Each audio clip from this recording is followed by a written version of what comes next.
দুনিয়ার মুমিন মুসলমান মুতার যুদ্ধে আল্লাহ রাসূল অভিযান পাঠাইছেন হযরত যায়েদ ইবনে হারেসা শহীদ হয়ে যাবে যায়েদ ইবনে হারেসার পরে ইসলামের কালিমার পতাকা ধরবে জাফর ইবনে আবি তালেব শহীদ হয়ে যাবে এরপরে পতাকা ধরবে আব্দুল্লাহ ইবনে রাওয়াহা শহীদ হয়ে যাবে এরপরে তোমরা যেই পারো একজন আমির বানায়া কাফেলা পরিচালনা করবা ও দোস্ত বুজুর্গ সেখানে তো মুতার যুদ্ধে মুসলমানের সংখ্যা মাত্র 3000 কাফেরের সংখ্যা 2 লাখ মুসলমানের সংখ্যা কত মনে আছে টাটকা হাদিস পড়ে আসলাম বুখারী শরীফে মুসলমানের সংখ্যা কত কাফেরের সংখ্যা কত 2 লাখ এই 2 লাখের মোকাবেলায় 3000 কি কোনোভাবে বিজয় করা সম্ভব দুনিয়ার ক্যালকুলেশনে ধরবে দুনিয়ার ক্যালকুলেটরে ধরবে কোন ক্যালকুলেশনে ধরবে না কোন ক্যালকুলেটরে ধরবে না আমার আল্লাহ বলেন আমার ক্যালকুলেশন করা আছে আমি আল্লাহ কাম মিন ফিয়াতিন কালিলা গলাবাত ফিয়াতান কাসীরা বিইজনিল্লাহ আমি আল্লাহ অল্প সংখ্যককে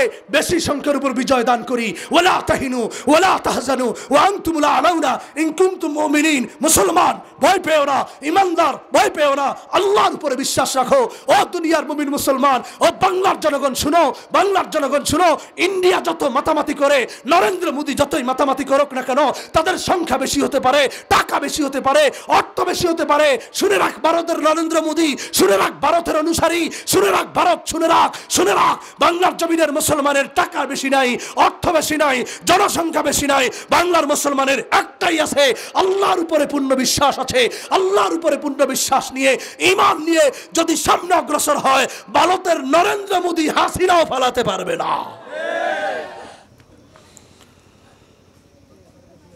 নাহমাদুহু ওয়া নাস্তাঈনুহু ওয়া নাস্তাগফিরুহু ওয়া নু'মিনু বিহি ওয়া নাতাওয়াক্কালু আলাইহি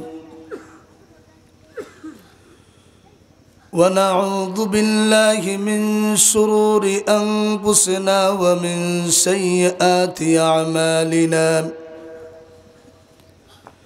من يهده الله فلا مضل له ومن يضلله فلا هادي له ونشهد أن لا إله إلا الله وحده لا شريك له ونشهد أن سيدنا وسندنا وحبيبنا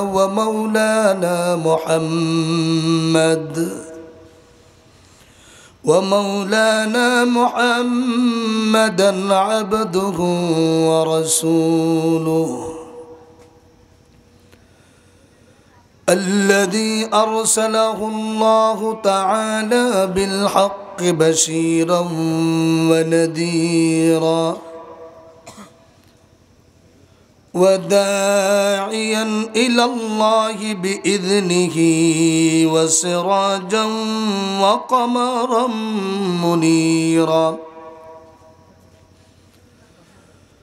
صلى الله تعالى عليه وعلى آله وأصحابه وبارك وسلم تسليما كثيرا أما بعد فقد قال الله تبارك وتعالى في كلامه المجيد وفرقانه الحميد أعوذ بالله من الشيطان الرجيم بسم الله الرحمن الرحيم يريدون ليطفئوا نور الله بأفواههم والله متم نوره ولو كره الكافرون هو الذي أرسل رسوله بالهدى ودين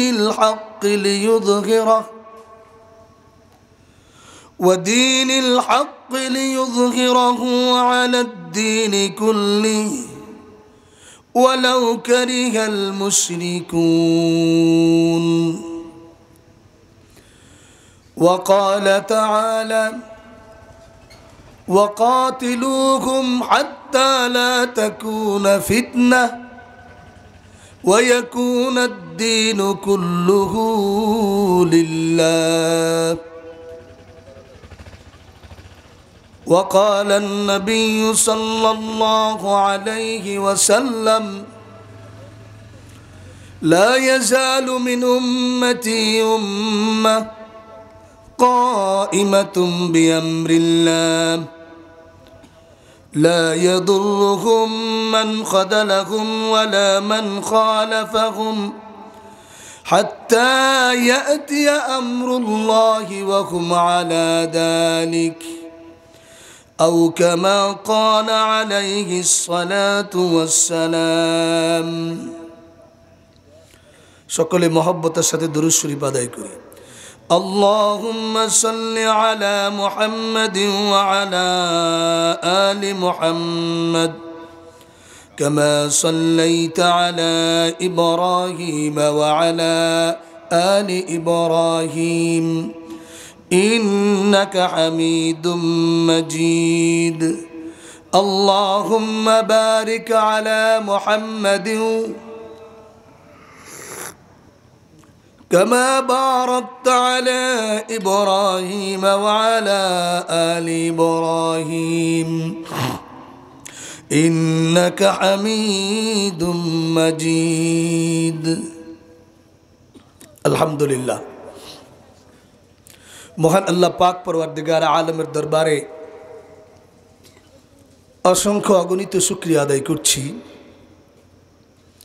যে আল্লাহ পাক সুবহানাহু ওয়া তাআলা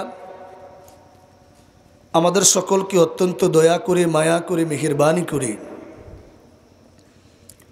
বীর চট্টলার অন্যতম থানা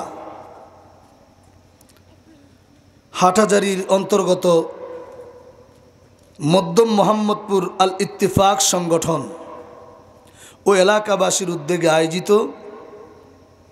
আজকের তৃতীয়তম ইসলামী মহাসম্মেলনে উপস্থিত হওয়ার তৌফিক এনায়েত করেছেন। এই জন্য সে রব্বুল ইজ্জত ওয়াল জালালের দরবারে কালিমাতুশ শুকর আদায় করি। সকলেই উচ্চ কণ্ঠে আওয়াজ দিয়ে বলি আলহামদুলিল্লাহ। এই জন্য রব্বুল আলামিনের দরবারে শুকরিয়া আদায় করতে হচ্ছে যে মহান পরওয়ারদিগারে আলম পৃথিবীর শ্রেষ্ঠ ধর্ম ইসলাম দুনিয়ার সকল জুলুম নির্যাতন পৃথিবীর থেকে উঠিয়ে দিয়ে শান্তি এবং ন্যায় ইনসাফ প্রতিষ্ঠায় যে মহাপবিত্র আল কোরআন এবং ইসলাম দান করেছেন সেই ইসলামের অনুসারী হওয়ার মতো আল্লাহ তৌফিক দান করেছেন। এই জন্য বলি আলহামদুলিল্লাহ।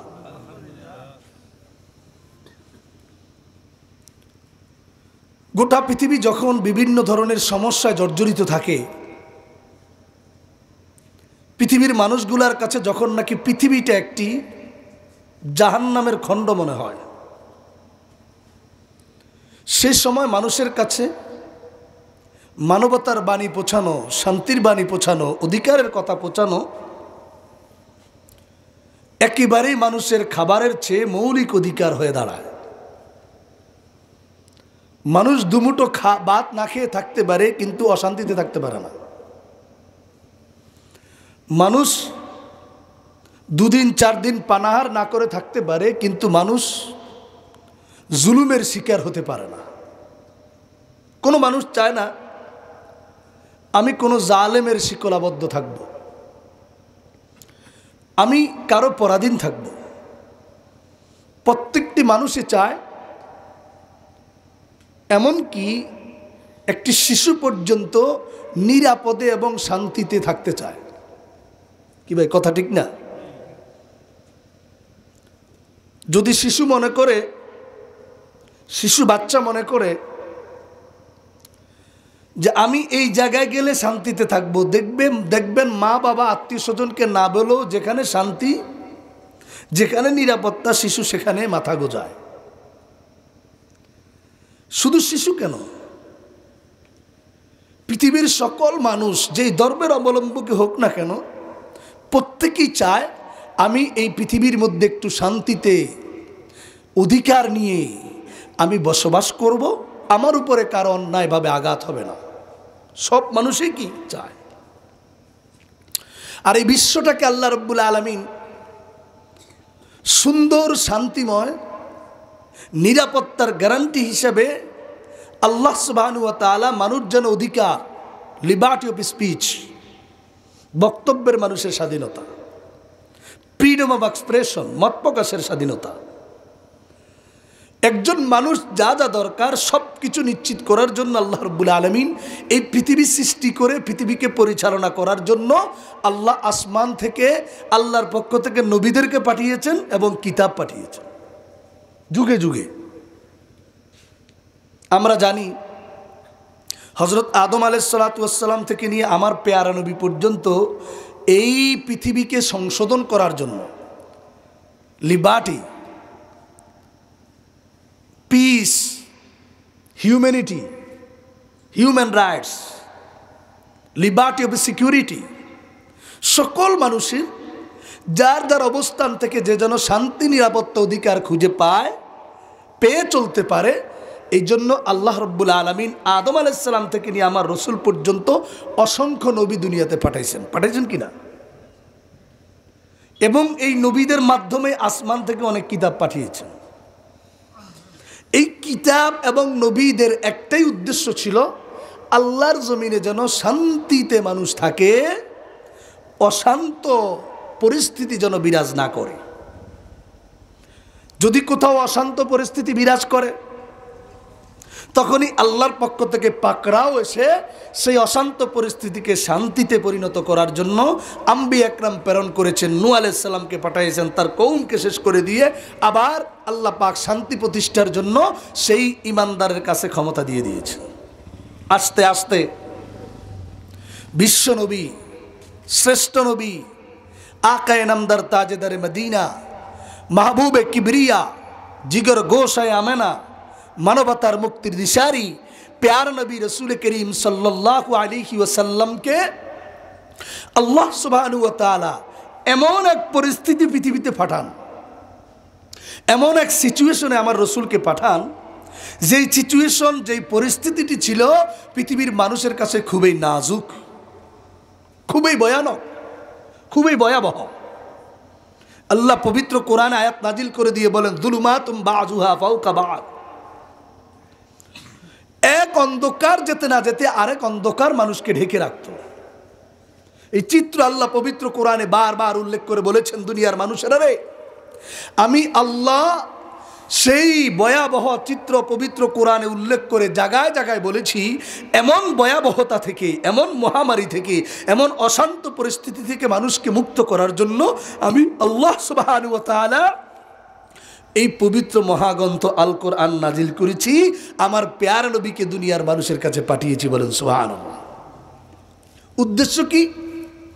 আল্লাহ পাক উদ্দেশ্যের কথা বলেন পবিত্র কোরআন মাজিদের সূরা ইব্রাহিমের 1 নম্বর আয়াতে উদ্দেশ্য বলে দিয়ে বলেন, আলিফ লাম রা কিতাবুন আনজালনাহু ইলাইকা লিতুখরিজান নাসা মিনায-যুলুমাতি ইলান-নূর। মহান রব্বুল আলামিন বলেন, দুনিয়ার মানুষেরা রে, এমন একটি কিতাব আমি আল্লাহ আমার নবীর কাছে নাজিল করেছি।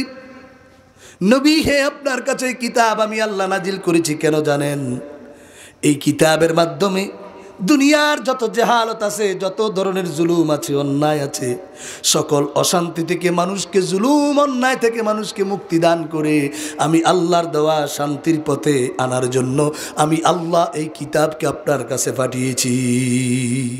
সুবহানাল্লাহ।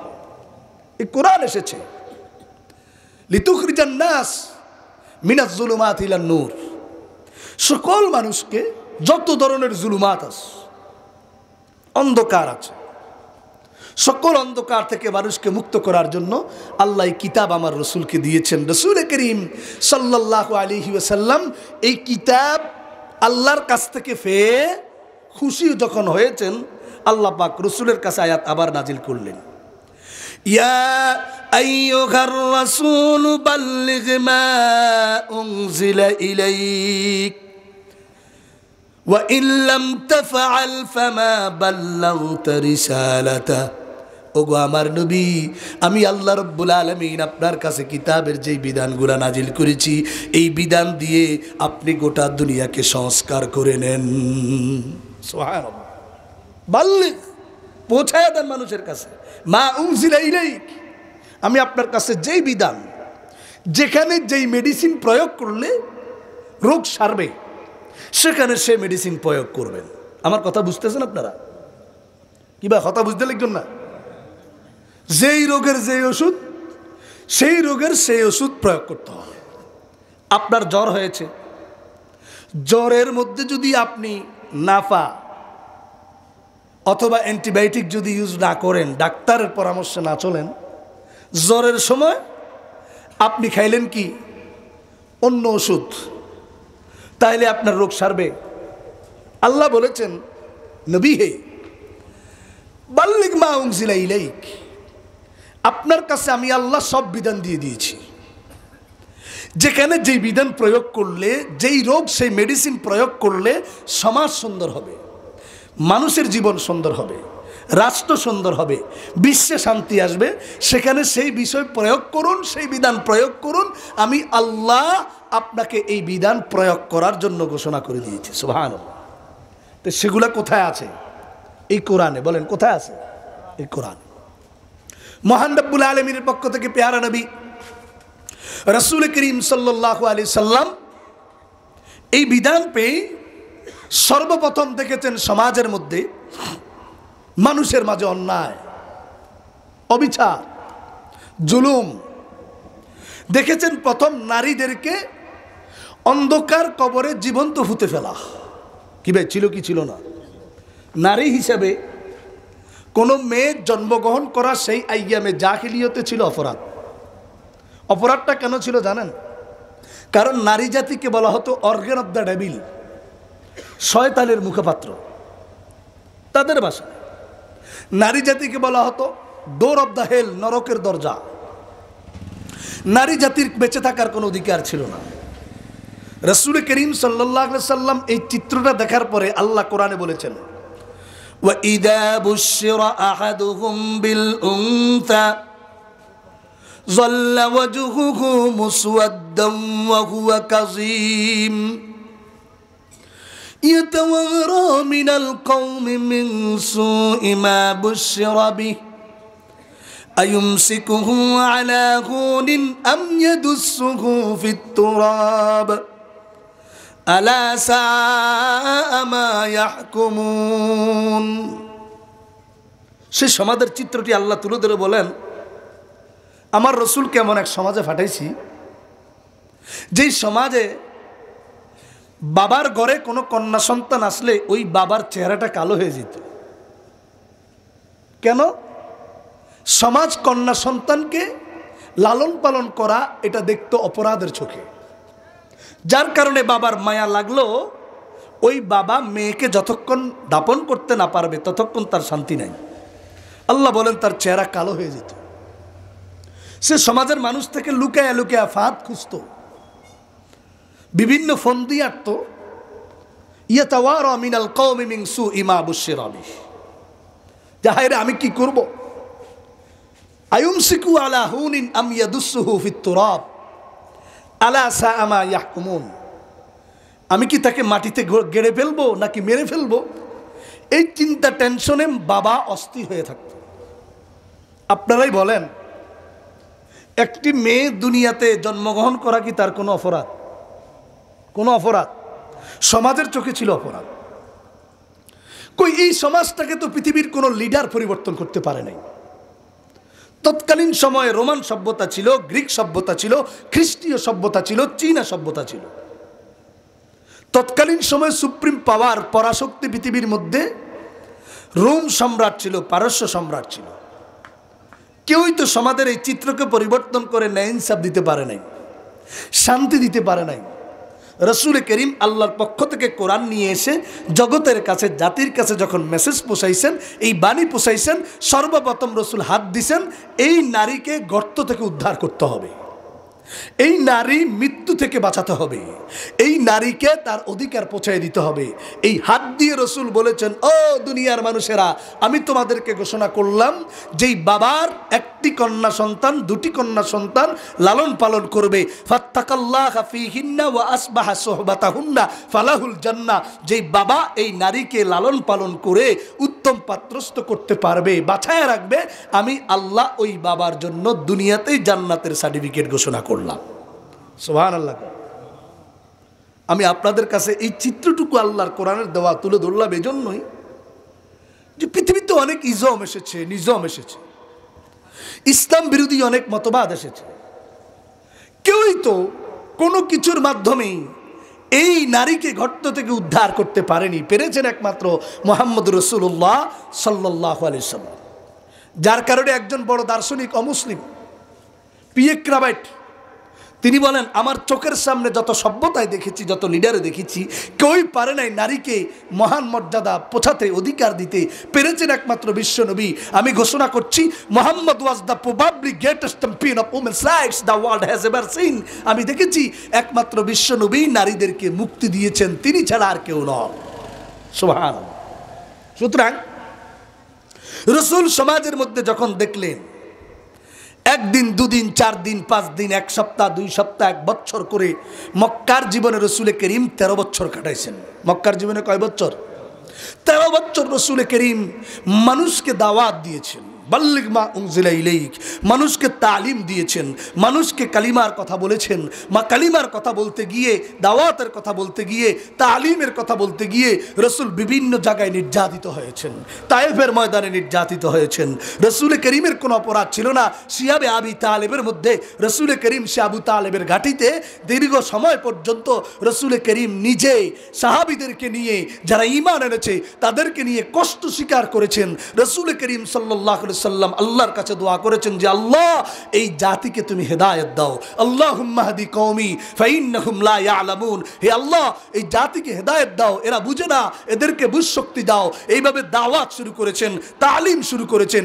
করতে করতে করতে করতে মক্কার 13 বছর রসুল করিম মক্কার মধ্যে দাওয়াতের অভিযান চালিয়েছেন।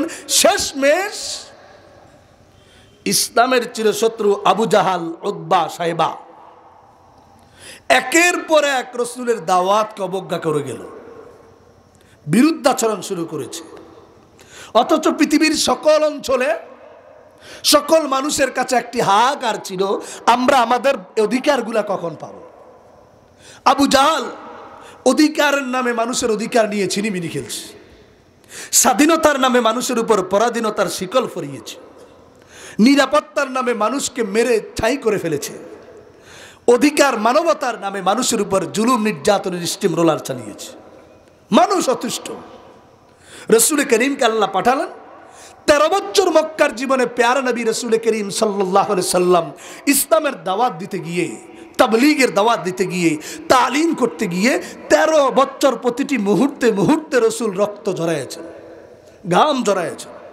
কিন্তু আবু জাহাল, এই উতবা, এই সাইবা, ওলীদ ইবনে মুগীরা, বড় বড় কাফের নেতারা রসুলকে আর মক্কায় থাকতে দেয় নাই। শেষমেশ প্যার নবী রসুল করিম সাল্লাল্লাহু আলাইহি সাল্লামকে মক্কা থেকে বিদায় করে দেওয়ার জন্য, মক্কার নাগরিকত্ব কেটে দেওয়ার জন্য সকল পাক যখন আটল, রসুল করিম সাল্লাল্লাহু আলাইহি সাল্লাম মক্কা থেকে হিজরত করতে আল্লাহর অনুমতিতে তিনি বাধ্য হলেন। আর মক্কায় থাকতে এই আবু জাহাল, উতবা, সাইবা কোনোদিনও সুযোগ দেয়নি। আল্লাহ পাকের হুকুম আসছে, ইয়া নবী, ও আমার প্যারা নবী, আমি আপনাকে তো বলেছি বাল্লিগ মা উনজিলা ইলাইক, এদের কাছে দাওয়াত পৌঁছান। আমি দেখেছি আপনি 13 বছর দাওয়াত পৌঁছাইছেন। আবু জাহাল আঘাত করেছে, কোনোদিন পাল্টা আঘাত করেন নাই, করছে? কথা বলেন না, করছে? উতবা আঘাত করেছে, কোনোদিন রসুল আঘাত করে নাই। ওলীদ ইবনে মুগীরা রসুলের বিরুদ্ধাচরণ করেছে, রসুল তার বিরুদ্ধে কোনো কথা বলেন নাই। আল্লাহ জবাব দিয়েছেন, পাল্টা জবাব দিয়েছেন। রসুলকে মজনুন বলেছে, আল্লাহ বলেছেন আমা হুয়া মজনুন। রসুলকে কাহেন বলেছেন, আল্লাহ তার জবাব দিয়েছেন। সকল ক্ষেত্রে সব পথ, ছিদ্র পথ যখন তারা বন্ধ করে দিয়েছে, আল্লাহ পাক বলেছেন, ওগো আমার নবী, এই মক্কায় থাকার মতো আপনার আর সুযোগ নেই। আপনাকে এরা মেরে ফেলবে, আপনার নিরাপত্তার জন্য কিছুদিনের জন্য আমি আল্লাহ আপনাকে মক্কা থেকে হিজরত করে মদিনায় যাওয়ার সুযোগ করে দিলাম। উদ্দেশ্য, আমার আরো কিছু কাজ আছে। আল্লাহ বলতেছেন আমার আরো কিছু কাজ আছে। দুনিয়ার মুমিন মুসলমান শুনেন, মক্কা থেকে হিজরত করে রাসূল করিম যখন নাকি মদিনায় যান, মদিনায় যাওয়ার পরে মদিনার সকল সম্প্রদায়, পৌত্তলিক সম্প্রদায়, খ্রিস্টান সম্প্রদায়, মুশরিক সম্প্রদায়, সকলেই তাদের বিশৃঙ্খলা, তাদের দ্বন্দ্ব কলহ দূর করার জন্য মনে মনে এমন একজন নেতা খুঁজতেছেন, কাকে পেলে আমরা শান্তিতে থাকতে পারবো। তাদের সেই মন মানসিকতা অনুযায়ী রাসূল যখন মক্কা থেকে হিজরত করে মদিনায় গেলেন, তাদের সেই মনসা মতো এমন নেতা তারা খুঁজে পেয়েছেন, দীর্ঘদিনের তাদের আশা, যেই নেতা, যেই লিডার, যেই লিডারের কথা শুনলে আমাদের দলীয় দ্বন্দ্ব থাকবে না, ধর্মীয় দ্বন্দ্ব থাকবে না, গোষ্ঠীয় দ্বন্দ্ব থাকবে না, সর্বক্ষেত্রে যাকে মেনে চললে শান্তির হাওয়া চালু হবে, তারা খুঁজে পেলেন আমার নবী রাসূলুল্লাহ সাল্লাল্লাহু আলাইহি ওয়াসাল্লাম। সকলেই এক বাক্যে রাসূলকে মদিনায় স্থান দিলেন। একই স্বরে আওয়াজ শুরু করলেন, তলা আল বাদরু আলাইনা মিন সানিয়াতিল ওয়াদা ওয়াজাবা শুকরু আলাইনা মাদাআ লিল্লাহি দা। সকলের স্লোগানে মুখরিত। রাসূল করিম সাল্লাল্লাহু আলাইহি সাল্লাম মক্কা থেকে হিজরত করে মদিনায় গিয়ে সকল মানুষকে ডাক দিয়ে সর্বদলীয় ঐক্য গঠন করে আল্লাহর রাসূল একটি সনদ পৃথিবীর সকল মানুষের জন্য, একটি সংবিধান কোরআনের আলোকে তৈরি করলেন, যাকে বলা হয় চার্টার অফ মদিনা, মদিনা সনদ। 47টি ধারা সম্বলিত এই মদিনা সনদ রাসূল প্রতিষ্ঠা করে, এই মদিনা সনদ রচনা করে দুনিয়ার সকল মানুষকে দেখিয়েছেন হিন্দুদের অধিকার কি হবে, বৌদ্ধদের অধিকার কি হবে, ইহুদিদের অধিকার কি হবে, খ্রিস্টানদের অধিকার কি হবে। সকলের মাঝে রাসূল করিম সাল্লাল্লাহু আলাইহি ওয়াসাল্লাম মেসেজ পৌঁছে দিয়েছেন। ঐতিহাসিক পিকে হিট্রি, যে আজীবন ইসলামের সমালোচনা করেছে, পিকে হিট্রিও বলেন, it was the first written constitution in the world. পৃথিবীর মধ্যে মানবের জাতির কল্যাণে যদি কোনো সংবিধান থাকে, বিশ্বনবীর লিখিত সংবিধানই হলো সফল সংবিধান। রাসূল করিম সংবিধানের আলোকে রাষ্ট্র পরিচালনা শুরু করলেন। মক্কায় স্থান পাননি, দাওয়াত করেছেন, তালিম করেছেন, তাবলীগ করেছেন, কিন্তু রাসূলকে তারা থাকতে দেয়নি। আল্লাহ পাক বলেছেন, ইয়া আইয়ুহার রাসূলু বাল্লিগ মা উনজিলা ইলাইক, ওগো আমার নবী, মক্কার মধ্যে যেই বিধান আপনি চালু করেছেন, সেই বিধানের এখন একটি পাল্টা আরেকটি বিধান চালু করতে হবে। এই সন্ত্রাস, আবু জাহাল সন্ত্রাসী কর্মকাণ্ড চালিয়ে, জুলুম নির্যাতন করে, ফ্যাসিবাদী আক্রমণ করে আপনার অধিকারকে হরণ করেছে, আপনার জান মালের উপরে হুমকি হয়েছে, তায়েফের ময়দানে আপনাকে রক্তাক্ত করেছে। সে আবু জাহাল শিয়াবে আবি তালেবের মধ্যে আপনাকে আশ্রয় ভালো করে দিতে পারে নাই। আপনার উপরে, আপনার সাহাবীদের উপরে হযরতে বেলাল রাদিয়াল্লাহু তাআলা আনহুকে, হযরতে সুমাইয়া রাদিয়াল্লাহু তাআলা আনহুকে একের পর এক আল্লাহর আমার বান্দা, আমার বান্দি আপনার সাহাবীদেরকে জুলুম নির্যাতন করে শহীদ করে দিয়েছে। ইয়া রাসূলুল্লাহ, ইয়া হাবিবাল্লাহ, আপনাকে আমি এই পবিত্র কোরআনে আরেকটি বিধান দান করলাম। এই সন্ত্রাসকে, এই আবু জাহালকে, এই উতবাকে, এই সাইবাকে সঠিক পদক্ষেপ নিয়ে সঠিকভাবে জবাব দেওয়ার জন্য আমি আল্লাহ সমাজের এই সন্ত্রাস দমনের জন্য, আমি আল্লাহ সমাজের এই ক্যান্সার দূর করার জন্য, আমি আল্লাহ প্রাথমিক মেডিসিন, জ্বরের মেডিসিন দিয়েছি, দাস্তের মেডিসিন দিয়েছি, ডায়রিয়ার মেডিসিন দিয়েছি, কিন্তু এমন একটি পার্মানেন্ট মেডিসিন লাগবে, এমন একটি পাল্লা মেডিসিন লাগবে, যেই মেডিসিন প্রয়োগ করলে সমাজে ক্যান্সার থাকবে না, যেই মেডিসিন প্রয়োগ করলে আবু জাহালের সন্ত্রাস থাকবে না, যেই মেডিসিন প্রয়োগ করলে উৎপার সন্ত্রাস থাকবে না, সাইবার জুলুম থাকবে না, পেশিবাদী শক্তি আক্রমণ করতে পারবে না, ষড়যন্ত্র করতে পারবে না, সেই মেডিসিন আমি পবিত্র কোরআনে উল্লেখ করলাম। একমাত্র সন্ত্রাস দমন, ন্যায় ইনসাফ প্রতিষ্ঠায় প্রধান মেডিসিন হলো, অন্যতম হাতিয়ার হলো আমি আল্লাহর দোয়া পবিত্র জিহাদ। কথা ঠিক কিনা বলেন? কারণ 13 বছর তো আপনারা দেখছেন রাসূল দাওয়াত দিয়েছেন, রাসূলের উপর জুলুম হয়। রাসূল দাওয়াত দিতে গেলেন, আবু জাহাল রাসূলের কপাল ফাটায় দিস। কি ভাই ঠিক না? হযরতে হামজা রাদিয়াল্লাহু তাআলা আনহু, রাসূলের কলিজার টুকরা চাচা, পাহাড় থেকে কাঠ কেটে এসে হামজা রাদিয়াল্লাহু তাআলা আনহু দেখলেন রাসূল কাঁদতেছেন। জিজ্ঞাসা করলো, ভাতিজা আমার তোমার চোখের কেন পানি? আবু জাহালের কথা রসুল করিম বলতে গিয়ে বললেন, ওগো আমার চাচা, আমি আমার কি অপরাধ? আমি গেলাম আবু জাহালের দরজায় আল্লাহর কালিমা পৌঁছানোর জন্য। আমি তো গেলাম, আবু জাহাল বলো লা ইলাহা ইল্লাল্লাহ তুফলিহুন। আবু জাহাল, তুমি যে নীতির মধ্যে আছো তোমার নীতি সঠিক নয়, তোমার নীতি হলো দুর্নীতি। আবু জাহাল, তুমি যেই বিধান নিয়ে চলছো এই বিধান মানুষকে জুলুম শিখায়।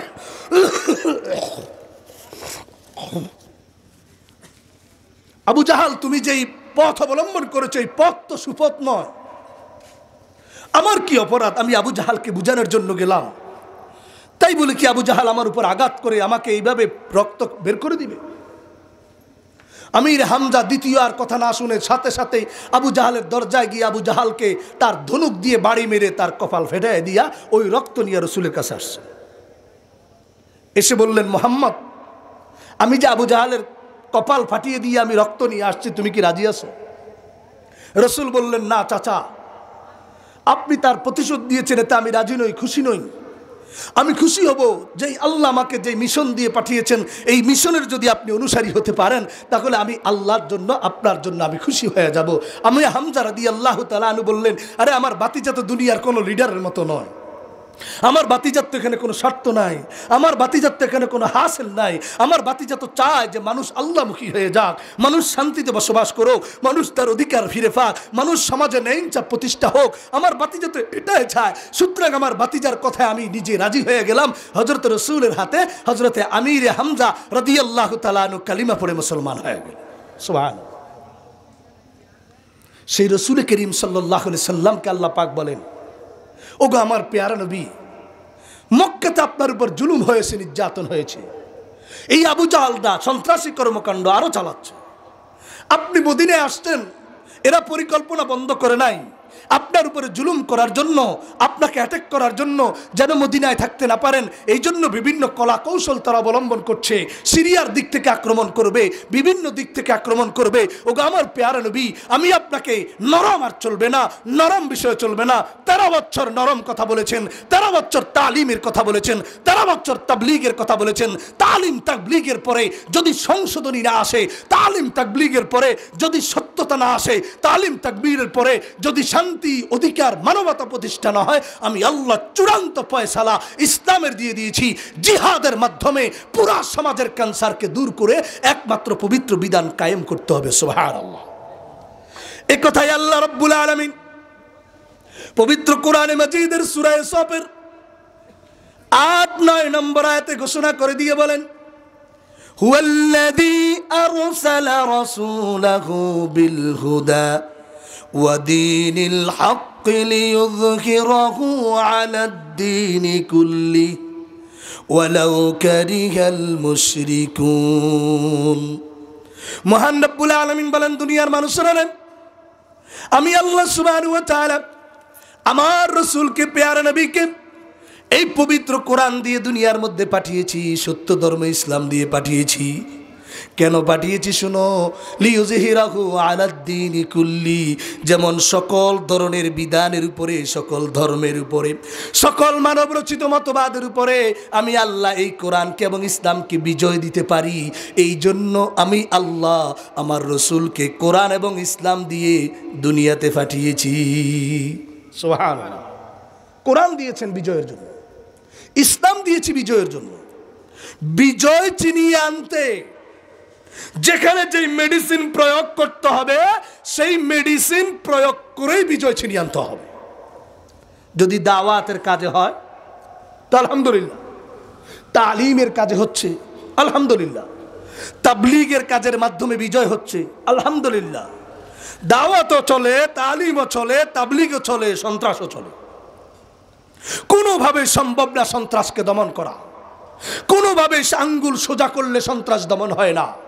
জালেম জুলুম বন্ধ করে না, ফ্যাসিস্টদেরকে কোনোভাবে সরানো যায় না, তখন আল্লাহর রসুলের ঘোষণা মতে, পবিত্র কোরআনের ঘোষণা মতে ইসলামের বিজয়ের জন্য, শান্তি প্রতিষ্ঠার জন্য, ন্যায় ইনসাফের জন্য আল্লাহ কোরআনে ঘোষণা করেছেন ওয়াকাতিলুহুম হাত্তা লা তাকুনা ফিতনা ওয়া ইয়াকুনা আদ-দীনু কুল্লুহু লিল্লাহ। তাদেরকে হত্যা করো, তাদেরকে সাইজ করো, তাদের উপরে ক্যান্সারের মেডিসিন প্রয়োগ করো। এই জালেমদেরকে, এই দোসরদেরকে, এই ফ্যাসিস্টদেরকে, এই অন্যায়কারী, অত্যাচারকারী, এই সকল ধরনের সন্ত্রাসের মোকাবেলায় শান্তি প্রতিষ্ঠার জন্য, ন্যায় ইনসাফ প্রতিষ্ঠার জন্য যতক্ষণ পর্যন্ত শান্তি প্রতিষ্ঠিত না হবে, ফিতনা দূর না হবে, ফ্যাসিস্ট দূর না হবে, সন্ত্রাস দূর না হবে, ততক্ষণ পর্যন্ত জিহাদ চালিয়ে যাও। ঘোষণা কার? কথা বলেন কার? কারণ এই দিনকে আমি আল্লাহ নাজিল করেছি বিজয়ের জন্য। কিসের জন্য? মুফাসসিরিন একরাম এই আয়াতের তাফসীর করতে গিয়ে বলেন, বিজয় আল্লাহ রাব্বুল আলামিন এই দিন ইসলামের 1 নম্বর বিজয় দান করবেন দলিল প্রমাণ দ্বারা। কিসের দ্বারা? আয়াতগুলো বুঝতে হবে।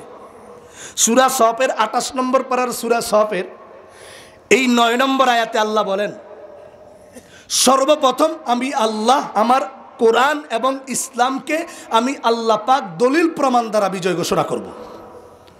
এই দলিল প্রমাণ দিয়ে বিজয় ঘোষণা করতে গিয়ে যদি কোনো কুলাঙ্গার পথে বাধা প্রদান করে, তাহলে আমি আল্লাহ চূড়ান্ত ফয়সালা ক্যান্সার প্রতিরোধে যেই মেডিসিন প্রয়োগ করব সেটার নামই হলো আল জিহাদ। সেটার নামই কি? এই জন্য আল্লাহ রাব্বুল আলামিন বলেন, কুতিবা আলাইকুমুল কিতাল ওয়া হুয়া কুরহুল লাকুম আসা আন তাকরাহু শাইআন ওয়া হুয়া খায়রুল লাকুম ওয়া আসা আন তুহিব্বু শাইআন ওয়া হুয়া শাররুল লাকুম। আল্লাহ রাব্বুল আলামিন দুনিয়া বলেন, দুনিয়ার মানুষেরা রে, তোমাদের উপর আমি আল্লাহ জিহাদকে ফরজ করে দিয়েছি। যেমন আল্লাহ বলেছেন কুতিবা আলাইকুমুস সিয়াম, রোজাকে ফরজ করেছি। কি ভাই, কোরআনে আছে না নাই? যে আয়াত দিয়ে কোরআনে জিহাদকে ফরজ করেছেন, সেই আয়াত দিয়ে আল্লাহ কোরআনের মধ্যে রোজাকে ফরজ করছে।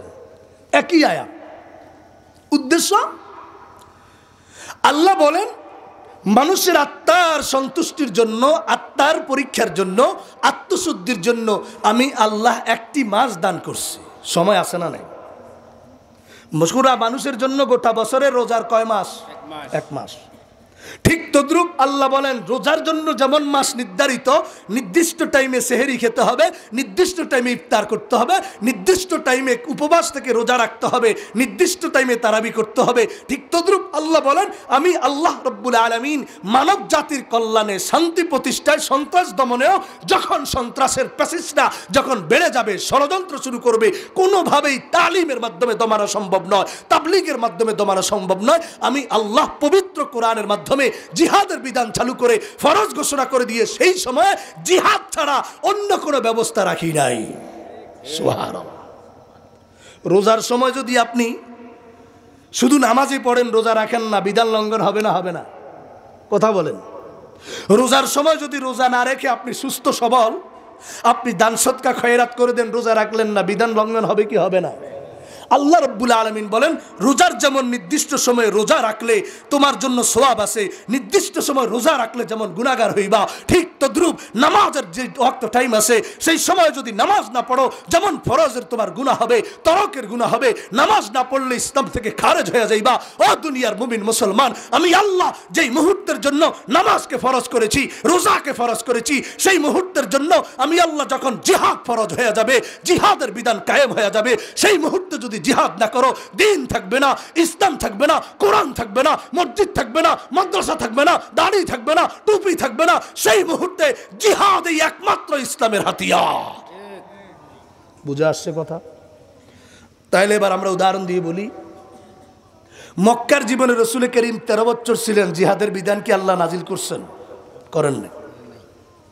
জিহাদের বিধানের জন্য সর্বপ্রথম আয়াত, যদিও একতলাফ আছে, আল্লাহ পাক কোরআনের মধ্যে ঘোষণা করেন উযিনা লিল্লাযীনা ইউকাতালুনা বিআন্নাহুম যুলিমু ওয়া ইন্নাল্লাহা আলা নাসরিহিম লাকাদির।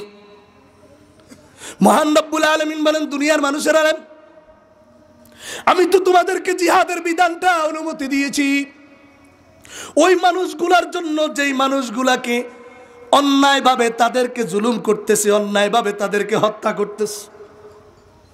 আমি তো মক্কা থেকে হিজরত করে আমার রসুলকে মদিনায় পাঠাইলাম, কিন্তু এই মদিনায় আবু জাহল থাকতে দিবে না, উতবা থাকতে দিবে না, সাহেবা থাকতে দিবে না। আমি আল্লাহ রব্বুল আলামিন কোরআনের মাধ্যমে ঘোষণা করলাম, ওগো আমার সাহাবীরা, ওগো আমার নবী, আমি আল্লাহ তোমাকে দাওয়াত দিয়েছি, তালিম দিয়েছি, তাবলিগ দিয়েছি, কোনোটাই যখন তাদের সংশোধন হয় না, আমি আল্লাহ আমার দেওয়া চূড়ান্ত ফয়সালা দিয়েছি, একমাত্র জিহাদের মাধ্যমে তাদের সংশোধন করতে হবে। মক্কার জীবন থেকে হিজরত করে মদিনায় গিয়ে আল্লাহ বলেন, উজিনা লিল্লাযীনা ইউকাতালুনা বিআন্নাহুম যুলিমু, মুসলিম হয়েছ, জিহাদের বিধান ফরজ করেছি। ভাই কথাগুলো ভালো করে বুঝতে হবে আমি কোন পয়েন্টে যাচ্ছি। প্রেজেন্ট সিচুয়েশন, বর্তমান প্রেক্ষাপটে আমাদের উপর এত জুলুম কেন? আমাদের এই জুলুম থেকে বাঁচার জন্য হাতিয়ার কি? আজকে মায়ানমারের মুসলমান মার খাচ্ছে, মার খেয়ে খেয়ে বাংলার জমিনে ফুস হয়ে গেছে, ঠিক কিয়া? আজকে সিরিয়ার মুসলমান মার খেয়ে খেয়ে বাশার আল আসাদ পালাইছে, আজকে ইরাকের মুসলমান মার খাচ্ছে, আজকে বিভিন্ন দেশের মুসলমান মার খাচ্ছে। মুসলমান কি কারণে মার খাবে, কি বিধান প্রয়োগ করতে হবে? আল্লাহ বলেছেন, আমি তো আল্লাহ এই দিন ইসলাম কোরআনকে রসুলকে পাঠাইছি লিইউযহিরাহু আই লিয়াগলিবাহু আলা সাইরিল আদিয়ান, সকল ধর্মের উপরে, সকল নিজমের উপরে, কমিউনিজমের উপরে, ক্যাপিটালিজমের উপরে, সেকুলারিজমের উপরে, ন্যাশনালিজমের উপরে, সোশ্যালিজমের উপরে, মানব রচিত সকল মতবাদের উপরে বিজয় লাভ করার জন্য, জয়যুক্ত করার জন্য আমি আল্লাহ তো এই কোরআন এবং রসুলকে পাঠিয়েছি। কোরআন যে সত্য পৃথিবীর মানুষ জানে কি জানে না? ইসলাম যে সত্য পৃথিবীর মানুষ জানে কি জানে না? এই কোরআনকে রিসার্চ করে বড় বড় দার্শনিক, একজন নাম হলো ডক্টর লাবেন বেজিলিয়ারি, একজন খ্রিস্টান দার্শনিক, দলিলটা শুধু পেশ করি। তিনি কোরআনের ফার্স্ট টু লাস্ট রিসার্চ করে বলেছেন, আমি খ্রিস্টান হয়ে বলছি, Quran was not the production of Muhammad's own mind, but the book was revealed to Muhammad by Allah.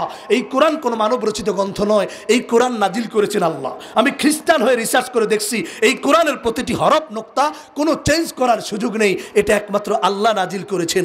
আবার আরেকজন দার্শনিক, নাম তার ঐতিহাসিক A.J. আরবেরি, একজন ইহুদি অধ্যাপক, তিনি বলেন, we don't doubt at all that the Quran was A supernatural production. আমরা সম্পূর্ণ নিঃসন্দেহ এই কোরআন ঐশ্বরিক বাণী। কোরআনের মাধ্যমে যদি সমাজের সংশোধনের চেষ্টা করা হয়, রাষ্ট্রের সংশোধনের চেষ্টা করা হয়, বিশ্বের সংশোধনের চেষ্টা করা হয়, এই কোরআন দিয়েই সম্ভব, অন্য কোনো কিতাব আর নাই। সুবহানাল্লাহ। তাহলে ইহুদি, খ্রিস্টান, in the life of science, in the I of science, in the life of medical science, medical সায়েন্সের আলোকে রিসার্চ করে যখন দেখেছে, একজন বড় দার্শনিক, ইউরোপের সেরা চিকিৎসা বিজ্ঞানীর নাম ডক্টর মরিস বুকাইলি।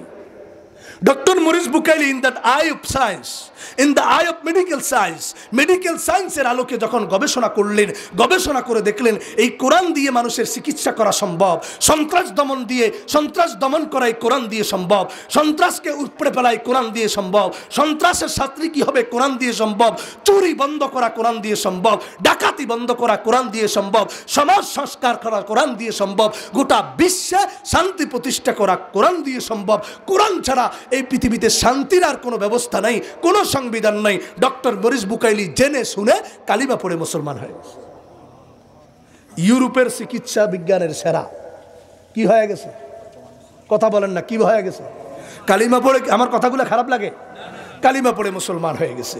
মুসলমান হয়ে ডক্টর লওয়েল বেজিরিয়ালি, ডক্টর মরিস বুকাইলি বলেন, Quran was not the production of Muhammad's own mind, but the book was revealed to Muhammad by Allah. এই কোরআন আল্লাহই নাজিল করেছেন, এই কোরআনের অনুসারী আমিও হয়ে গেলাম। আলোচনা করতে করতে এক পর্যায়ে কোরআনকে রিসার্চ করে যখন দেখলো না, আর কোনো ধরনের কোরআনের বিরোধিতা করা সম্ভব নয়, দলিল দ্বারা, প্রমাণ দ্বারা প্রমাণিত হয়েছে এই কোরআন সত্য, এই কোরআন দিয়ে বিজয় সম্ভব। দ্বিতীয় নম্বর, রসুলকে পাঠাইছে। রসুল করিমের সব অ্যাক্টিভিটিস দেখলো, বিশ্ববিখ্যাত বড় দার্শনিকেরা দেখলো। একজন বিখ্যাত দার্শনিকের নাম, একজন ইহুদি, নাম তার ঐতিহাসিক বোসওয়ার্থ স্মিথ। এই ইহুদি বোসওয়ার্থ স্মিথ রিসার্চ গবেষণা করে বলল, আমার চোখের সামনে প্লেটো আছে, আমার চোখের সামনে সক্রেটিস আছে, আমার চোখের সামনে অ্যারিস্টটল আছে, আমার চোখের সামনে লেনিন কার্ল মার্কস আছে। আমি লেনিন কার্ল মার্কসের দর্শন দেখলাম, আমি সক্রেটিসের দর্শন দেখলাম, আমি প্লেটোর দর্শন দেখলাম। কোনো কিছুর মাধ্যমে একটি সমাজকে সুন্দরভাবে পরিবর্তন আমি দেখি নাই। মাত্র 23 বছরের জীবন দেখলাম মুহাম্মাদের, 13 বছর মক্কায়, বাকি 10 বছর মদিনায়। মক্কায় মেডিসিন ইউজ করেছেন একরকম, মদিনায় মেডিসিন ইউজ করেছেন আরেক রকম। মুহাম্মাদের মতো এত সমাজ সংস্কারক দেখি নাই। যেই মানুষগুলা ছিল মাদকাসক্ত, সেই মানুষগুলা মুহাম্মাদের সংস্পর্শে এসে মাদক ছেড়ে দিয়েছে। নেই মানুষগুলা ছিল নারী আসক্ত, মুহাম্মাদের সংস্পর্শে এসে নারীর লোভ ছেড়ে দিয়েছে। যেই মানুষগুলো ছিল সমাজে জুলুম করত, নির্যাতন করত, যেই সমাজকে বলা হতো এইজ অফ ইগনোরেন্স, যেই সমাজকে বলা হতো আনসিভিলাইজড সোসাইটি, অসভ্য বর্বর সমাজ, সেই অসভ্য বর্বর সমাজকে সুসভ্য সমাজে পরিণত করেছেন যেই নবী, সেই নবী হলেন Muhammad is a triple founder of a nation, of N empire, of a religion. ইসলামের নবী 3টি অনন্য প্রতিষ্ঠানের প্রতিষ্ঠাতা। সুন্দর সমাজ উপহার দিয়েছেন, সুন্দর রাষ্ট্র উপহার দিয়েছেন, সুন্দর বিশ্ব উপহার দিয়েছেন। সুবহানাল্লাহ। দলিল দ্বারা রসুলের ডকুমেন্ট অফ অমানস, হুয়াল্লাযী আরসালা রাসূলাহু বিল হুদা ওয়া দীনিল হক লিইয়ুযহিরাহু আলাদ দীনি কুল্লি। সকল ধর্মের উপরে, হিন্দু ধর্মের উপরে, বৌদ্ধ ধর্মের উপরে, খ্রিস্টান ধর্মের উপরে, ইহুদি ধর্মের উপরে, জরথুস্ত্র ধর্মের উপরে, সাঁওতাল, চিপরা, কুকি, বিভিন্ন চাকমা সকল জাতি উপজাতির উপরে ইসলাম বিজয় হয়েছে, বিজয়ের বেশে আসছে। আবার যারা এই বিজয়কে চিনিয়ে নিয়ে পদদলিত করতে চাইবে, আল্লাহ বলেছেন এই বিজয় ধরে রাখার জন্য, জয়যুক্ত করার জন্য আমার রসুল মক্কার মধ্যে উপেক্ষিত হয়েছেন। মদিনায় গিয়ে রসুলকে আমি বদরের যুদ্ধ কায়েম করে রসুলের মাথা উঁচু করে এই কোরআনকে বিজয় করার জন্য, জয়যুক্ত করার জন্য সকল কাফের গুলাকে 313 জন মুসলমানের হাতে, ইমানদারের হাতে আমি আল্লাহ রশি দিয়ে বাইন্দা নিয়া তাদেরকে আমি আল্লাহ নাকে খত দিয়া আমার কোরআন এবং ইসলামকে বিজয় দিয়েছি। দিয়েছেন কি? কথা বলেন কি? আল্লাহ পাক বলেন বদরের যুদ্ধে 313 জন সাহাবী মোকাবেলা করতে আসছে 1000। কত সাহাবী? আমার সাথে কথা বলতে হবে তো। আপনি আমার কথা কি অনার কথা না বুঝুন? বুঝতে লাগুন না তো, বুঝিলে নমাতন কা ইয়েস নো খাওয়া পড়িব তো। ইয়ান কি কবরস্থান না ভাই? 3 নমাতিলে কেন হইব? আর কথা বাড়িব না, দূরত্ব নাইছি। ওনারা তো হাসের মানুষ, কি পারিবেন না মাতি পাল্লাই? ইনশাআল্লাহ। একটু সামনে আসেন না, জায়গা গরম হয়েছে, থাক, আসার দরকার নেই। যারা আছেন তারা অন্য জায়গায় আসেন। আলোচনা চলছে ভাই, ভালো করে শুনতে হবে কথাটা, যে আল্লাহ আমাদেরকে কোন বিধান দিয়েছেন, আমরা কি হারায় ফেলছি।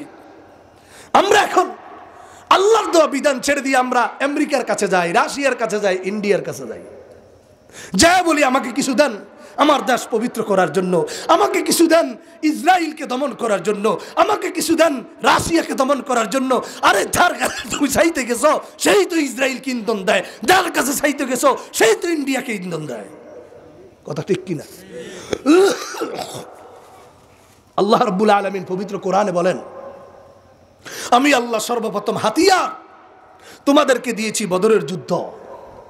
বদরের যুদ্ধ কায়েম হলো, 313 জন মুসলমান দাঁড়ায় গেলেন। 1000-এর মোকাবেলায় যুদ্ধ করতে হবে। এই 1000-এর মধ্যে আছে বড় নেতা আবু জাহাল, আছে না নাই? উতবা আছে না নাই? সাহেবা আছে না নাই? ওলীদ ইবনে মুগীরা আছে কিনা?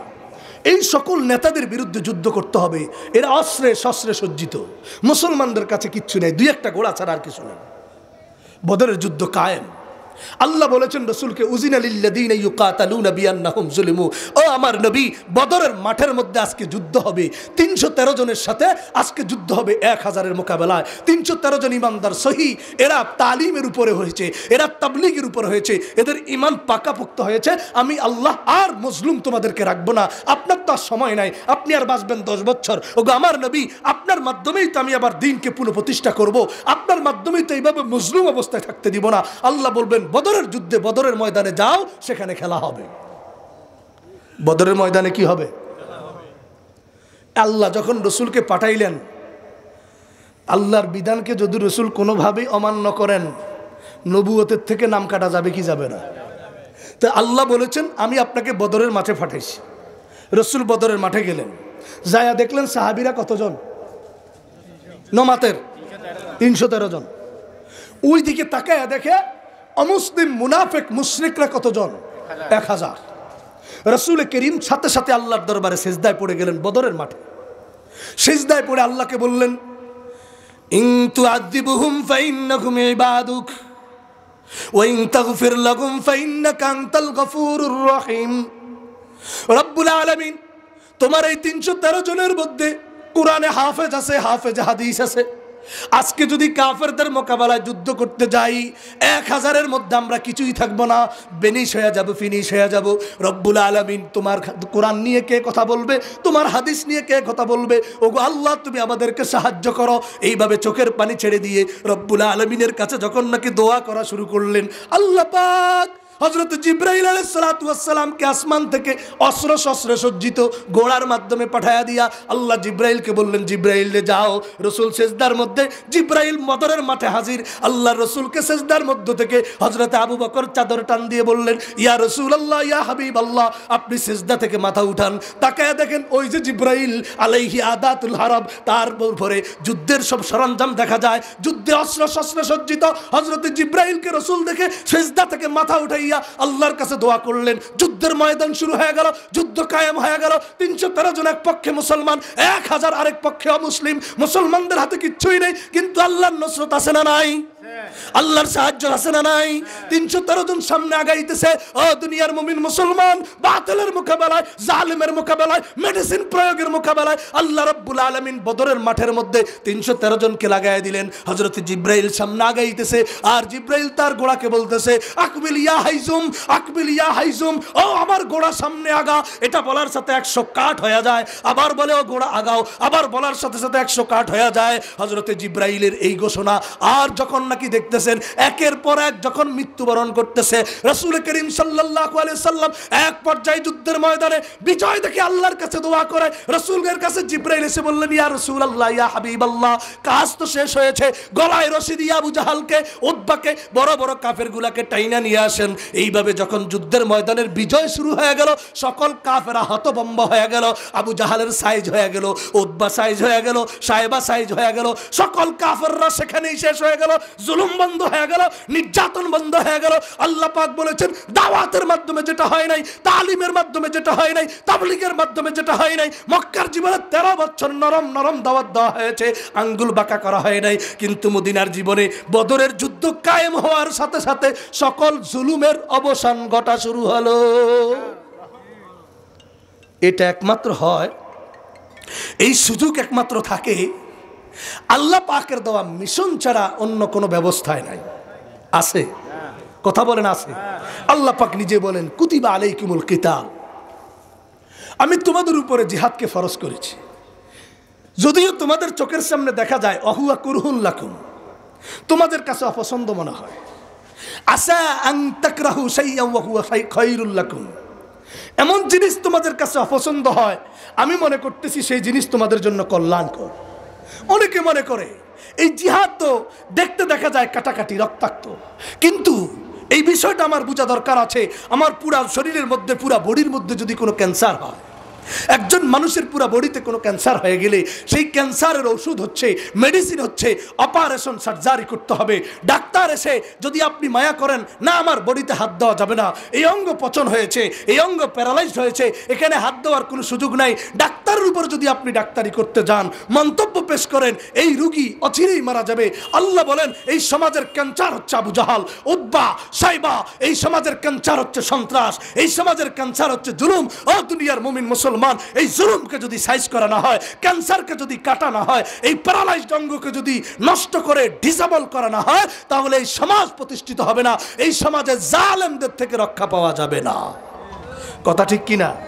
যার জ্বলন্ত প্রমাণ আমাদের এই দেশে 5ই আগস্ট আমাদের বৈষম্য বিরোধী ছাত্র আন্দোলন এবং সমাজের সকল মিলে যারা এই আন্দোলনে ফ্যাসিস্টদেরকে 16 বছরে তাদেরকে তাড়িয়েছে, এটা কোনো কিছুর মাধ্যমে হয় নাই, উলামা একরামের বুঝানোর মাধ্যমে হয় নাই। যত বুঝাতে গিয়েছে তত উলামা একরামকে বন্দী করেছে, ফাঁসির কাস্টে ঝুলেছে, আয়নাগরে বন্দী করেছে। আমারই এক বন্ধু হাটাজারিতে দোকান দিত, এই মাওলানা সোহেল চৌধুরীকে এইভাবে তাকেও আয়নাগরে বন্দী করে। কি অপরাধ ছিল তাদের? কোনো অপরাধ ছিল না। তাদের কাছে তালাশ করেছে, তোমরা কি করতেছো? বলল কিছুই তো করি না, আমরা তো একমাত্র মানুষকে সঠিক পথের দাওয়াত দেই, হক পথের দাওয়াত দেই। আমাদের কি অপরাধ? আয়না করে এদেরকে বন্দি করা কি অপরাধ? পাশের কাছে এদেরকে ঝুলানোর কি অপরাধ? কোন অপরাধ নাই। একটা অপরাধ হলো আল্লাহর বিধান জমিনে কায়েম করার কথা কেন তারা বলে? কি ভাই কথা ঠিক না বেঠিক? আমাদের তো 16 বছরে কোনো অপরাধ ছিল না। আমরা তাদেরকে তালিম করেছি, আমরা তাদেরকে তাবলীগ করেছি, আমরা তাদেরকে বিভিন্ন ধরনের দাওয়াত দিয়েছি। তারা বলে না হবে না হবে না, কিন্তু আল্লাহর সেই বিধান তো আমরা ভুলে গেছি যে আল্লাহ বিধান করেছেন না, জালেমের জুলুম বন্ধ হবে না, সন্ত্রাসীর সন্ত্রাস বন্ধ হবে না, দুর্নীতির দুর্নীতিবাজের দুর্নীতি বন্ধ হবে না যতক্ষণ পর্যন্ত আল্লাহর দেওয়া পবিত্র কোরআনের স্পেশাল ডাইরেক্ট মিশন প্রয়োগ না হবে। ঘোষণা কার? কিন্তু আমার চোখের সামনে দেখা যায় 5ই আগস্ট রক্তারক্তি হয়েছে, 1600 ছাত্র 1600 জন মানুষ পর্যন্ত এখনকার রিপোর্টে তারা শাহাদাত বরণ করেছে। কই রক্তে না ঝরলো? 5ই মে শাপলা চত্বরে রক্ত ঝরেছে। আরে আমাদের সেই বাংলাদেশের সূর্য সন্তান, আমাদের সেই সেনাবাহিনীদেরকে সেই কি বলে যে পিলখানা হত্যাকাণ্ড ঘটিয়েছে এই জালেমরা, একটার পর একটা করেছে। সেই সেনাবাহিনীর আক্রমণের পরপর যদি পবিত্র কোরআনের জিহাদের বিধান, সংগ্রামের বিধান সেই 2009 সনে 2011 সনে গর্জে উঠত, বদরের হাতিয়ার জ্বলছে উঠত, তাহলে 2013 সনে শাপলা চত্বরের ঘটনা ঘটতো না। শাপলা চত্বরের ঘটনা ঘটার পরে 2014 সনে যদি সব মানুষেরা বদরের হাতিয়ার আবার জ্বলছে উঠতো, হুনাইনের হাতিয়ার জ্বলছে উঠতো, খন্দকের হাতিয়ার জ্বলছে উঠতো, তাহলে আবার 18 সনে নির্বাচনের সুযোগ পেত না। যদি একের পর এক ওলামা একরামকে ফাঁসি দেওয়ার কারণে, আল্লামা সাইদির ফাঁসির কারণে, আল্লামা নিজামীর ফাঁসির কারণে যদি নাকি মানুষ গর্জে উঠতো, পুরা সমাজ রাষ্ট্র গর্জে উঠতো, এই জালিমরা 16 বছর লাস্টিং করতো না। ঠিক কিনা কম? প্রমাণ আছে না নাই? প্রমাণ আছে না নাই? আল্লাহ বলেন ওয়াসা আন তুহিব্বু শাইআন ওয়া হুয়া শাররুল লাকুম, তোমরা এমন কিছু জিনিস মহব্বত করো যেটা তোমাদের জন্য খারাপ, আমি আল্লাহর দৃষ্টিতে খারাপ, এটা তোমাদের জন্য সুইটেবল নয়, অ্যাপ্রোপ্রিয়েট নয়। ঘোষণা কার? আল্লাহ বলেন সমাজের ক্যান্সার, সমাজের ব্যাধি, সমাজের সকল দুরারোগ্য, সমাজের সকল জুলুমের অবসান যদি ঘটাতে চাও, ওয়াকাতিলুহুম, বলেন আরে বলেন ওয়াকাতিলুহুম, বলেন সবাই বলেন ওয়াকাতিলুহুম হাত্তা লা তাকুনা ফিতনাহ ওয়া ইয়াকুনা আদ-দীনু কুল্লুহু লিল্লাহ। কয় একমাত্র এই মোকাবেলায় যদি সামনে আগাইতে পারো, তাদেরকে যদি সাইজ করতে পারো, যারা দুষ্কৃতিকারী, সন্ত্রাস, জালেম, এদেরকে যদি সাইজ করতে পারো, ওয়া ইয়াকুনা আদ-দীনু কুল্লুহু লিল্লাহ, আল্লাহর দ্বীন পৃথিবীতে বিজয় লাভ করবে। শান্তি পৃথিবীতে। 5ই আগস্ট যদি আমাদের এই বৈষম্যবিরোধী ছাত্ররা, আমাদের রাষ্ট্রীয় মানুষগুলা যদি নেমে না পড়তো, কোনোদিন কি গণভবন দখল করার সুযোগ ছিল? এই জালেমদের তো সব ফিটিং করা আছে, এই জালেমদের তো সব দোসররা ফিটিং করা ছিল, এই জালেমদের তো সমস্ত ধরনের কারিকুলাম ছিল। তারা বলছে 1 লক্ষ বুলেট শেষ হবে, 1 কোটি বুলেট শেষ হবে, আমাকে ক্ষমতা থেকে নাড়াতে পারবে না। আমার আল্লাহ বলেন মুসলমান, আমার আল্লাহ বলেন মুসলমান, ক্ষমতা চিরস্থায়ী নয়। আমি আল্লাহ তোমাদেরকে মেডিসিন দিয়েছি, সেই মেডিসিন প্রয়োগ করো। জ্বরের মেডিসিন জ্বরের জন্য, দাস্তের মেডিসিন দাস্তের জন্য, প্যারালাইজডের মেডিসিন প্যারালাইজডের জন্য। একটার মেডিসিন আরেকটাতে, আরেকটার মেডিসিন আরেকটাতে প্রয়োগ করলে যেমন সাকসেস হবে না, আমি আল্লাহ বলছি জিহাদ যেখানে দরকার, সংগ্রাম যেখানে দরকার, সেখানে সেটাই প্রয়োগ করতে হবে, পৃথিবীতে শান্তি প্রতিষ্ঠা হবে। ঘোষণা কার? তাইলে এবার শুনুন, আল্লাহর দেওয়া পবিত্র বিধান পালন করার কারণে পৃথিবীতে শান্তি কিভাবে আসছে। রাসূল করিম বদরের যুদ্ধ, উহুদের যুদ্ধ, হুনাইনের যুদ্ধ কি ভাই ছিল কি ছিল না? আছে না নাই? স্বয়ং পেয়ারা নবী রাসূল করিম সাল্লাল্লাহু আলাইহি সাল্লাম নিজের জীবদ্দশায় 27টি যুদ্ধ করেছেন। কয়টা? এ ভাই কয়টা? রাসূল মক্কা থেকে হিজরত করে মদিনায় গিয়ে বয়স পাইছেন কয় বছর? কয় বছর? 10 বছর। 10 বছর রাসূল করিম সরাসরি যুদ্ধ করছেন কয়টা? আরে বলেন না। সহিহ বুখারীর বর্ণনা কতটা? 27টা। রসুল করিম এই 10 বছরে যুদ্ধের অভিযানে সাহাবীদেরকে সেনাপতির দায়িত্ব দিয়ে নিজের জ্যান্ত অবস্থায় পাঠাইছেন মতান্তরে 60-এর উপরে, একেবারে মতান্তর ছাড়াই 55টা। কয়টা? তাহলে রসুল 27টা যুদ্ধ করছেন সশরীরে। এই 10 বছরে 55টি যুদ্ধে রসুল অভিযান পাঠাইছেন, পরিচালনা করছেন। তাহলে 27-এ আর 55-তে কত? 7 5 12, আর এই দিকে কয়টি? 70, 82টি যুদ্ধ। কয়টা যুদ্ধ? 82টি যুদ্ধ। রসুলের 10 বছরের জীবদ্দশায় রসুল করিম 27টি যুদ্ধে নিজে অভিযানও পরিচালনা করেছেন। বদরের যুদ্ধে নিজে গিয়েছেন, হুনাইনের যুদ্ধে নিজে গিয়েছেন, উহুদের যুদ্ধে নিজেকে জখম হয়ে আসার পরে দ্বিতীয় যুদ্ধ যাওয়ার আগে 1-1.5 মাসে কি সেই জখম শুকায়? কথা বলেন, শুকায়? শুকানোর কোনো কি নাই, সুযোগ নাই। জখম শুকাইতে না শুকাইতে আরেক যুদ্ধের জন্য প্রস্তুতি, জখম শুকাইতে না শুকাইতে আরেক যুদ্ধের জন্য প্রস্তুতি। রাসূল করিম সাল্লাল্লাহু আলাইহি সাল্লাম আল্লাহ তার কাছে বিধান নাজিল করেছেন, ওয়া মা লাকুম লা তুকাতিলুনা ফি সাবিলিল্লাহ, ওয়া মা লাকুম লা তুকাতিলুনা ফি সাবিলিল্লাহ ওয়াল মুস্তাদআফিনা মিনার রিজালি ওয়ান নিসাই ওয়াল বিলদান الذين يقولون ربنا أخرجنا من هذه القرية الظالم أهلها واجعل لنا من لدنك وليا واجعل لنا من لدنك نصيرا। আমার রাসূলের কাছে আল্লাহ পাক আয়াত নাযিল করলেন, মা লাকুম লা তুকাতিলুনা ফি সাবিলিল্লাহ। আরে ও মুনাফিকরা, ও আমার বান্দারা, তোমাদের কি হলো? তোমরা আমি আল্লাহর দেওয়া ফরজ বিধান জিহাদের প্রতি তোমরা উদ্বুদ্ধ নয়। আর আমি তো সেই নবী, যেই নবী আমার রাসূলকে বলেছি, ইয়া আইয়ুহান নাবিয়্যু জাহিদুল কুফার ওয়াল মুনাফিকিন, হে আমার নবী আপনি মুনাফিক এবং কাফেরদের বিরুদ্ধে যুদ্ধ করেন। আমি তো সেই আল্লাহ, যে আল্লাহ কোরআনে বলেছি, ইয়া আইয়ুহান নাবিয়্যু হাররিদুল মুমিনিনা আলাল কিতাল, হে আমার নবী আপনি কিতালের উপরে মানুষকে উদ্বুদ্ধ করেন। আল্লাহ বলছেন কি বলেন নাই? পবিত্র কোরআনের মধ্যে আল্লাহ পাক নামাজের বিধান নাজিল করেছেন 82টি আয়াত। নামাজের জন্য আয়াত কয়টা? পবিত্র কোরআনে যাকাতের জন্য আয়াত অল্প, নামাজের জন্য আয়াত অল্প, রোজার জন্য আয়াত অল্প, বিভিন্ন বিধানের জন্য আয়াত অল্প। কিন্তু আল্লাহ রাব্বুল আলামিন এই পবিত্র জিহাদ বুঝানোর জন্য, মানুষের মধ্যে শান্তি প্রতিষ্ঠার জন্য আল্লাহ রাব্বুল আলামিন এই পবিত্র কোরআনে 500-র কাছাকাছি জিহাদের আয়াত নাজিল করেছেন। সুবহানাল্লাহ। নামাজের আয়াত কয়টা? 70 আয়াত। রোজা, হজ, যাকাতের জন্য আয়াত কম, কিন্তু জিহাদের জন্য আয়াত কতগুলা? প্রায় 500, 480-র উপরে, 500-র কাছাকাছি জিহাদের আয়াত।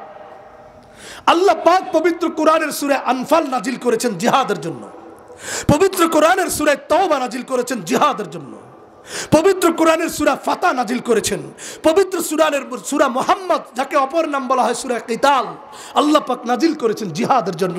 ও দুনিয়ার মুমিন মুসলমান, এত বড় সূরা কোন নামাজের জন্য এককভাবে নাজিল হয় নাই, এত বড় সূরা কোন বিধানের জন্য নাজিল হয় নাই, যত বড় সূরা আল্লাহর বিধান জিহাদের জন্য নাজিল হয়েছে। কেন? তার কারণ হলো এই জিহাদই হলো আল্লাহর দেওয়া পবিত্র বিধান। জিহাদই হলো জালেমদের প্রতিরোধের অন্যতম ব্যবস্থা। কারণ আবু জাহাল 13 বছর রাসূলের উপর জুলুম করেছে, জিহাদের বিধান না থাকলে আবু জাহাল থামে নাই। বদরের যুদ্ধ কায়েম হয়েছে, আবু জাহাল খতম হয়েছে। ভাই ঠিক কিনা? আল্লাহ ইচ্ছা করলে কি মারি ফেলতে পারতেন না? এই রাসূলের উপর আবু জাহাল আঘাত করে, রাসূলের উপরে নারী বুড়ি ছাপায়া দেয়, রসুলকে তায়েফের ময়দানে রক্তাক্ত করে ফেলে, পেয়ারে নবীকে আজকে সিয়াবে আবি তালেবের মধ্যে বন্দী করে রাখে। আল্লাহ ইচ্ছা করলে আবু জাহালের উপরে গজব পালাইতে পারতেন কিনা? আগুন দিয়ে জ্বালায় দিতে পারতেন কিনা?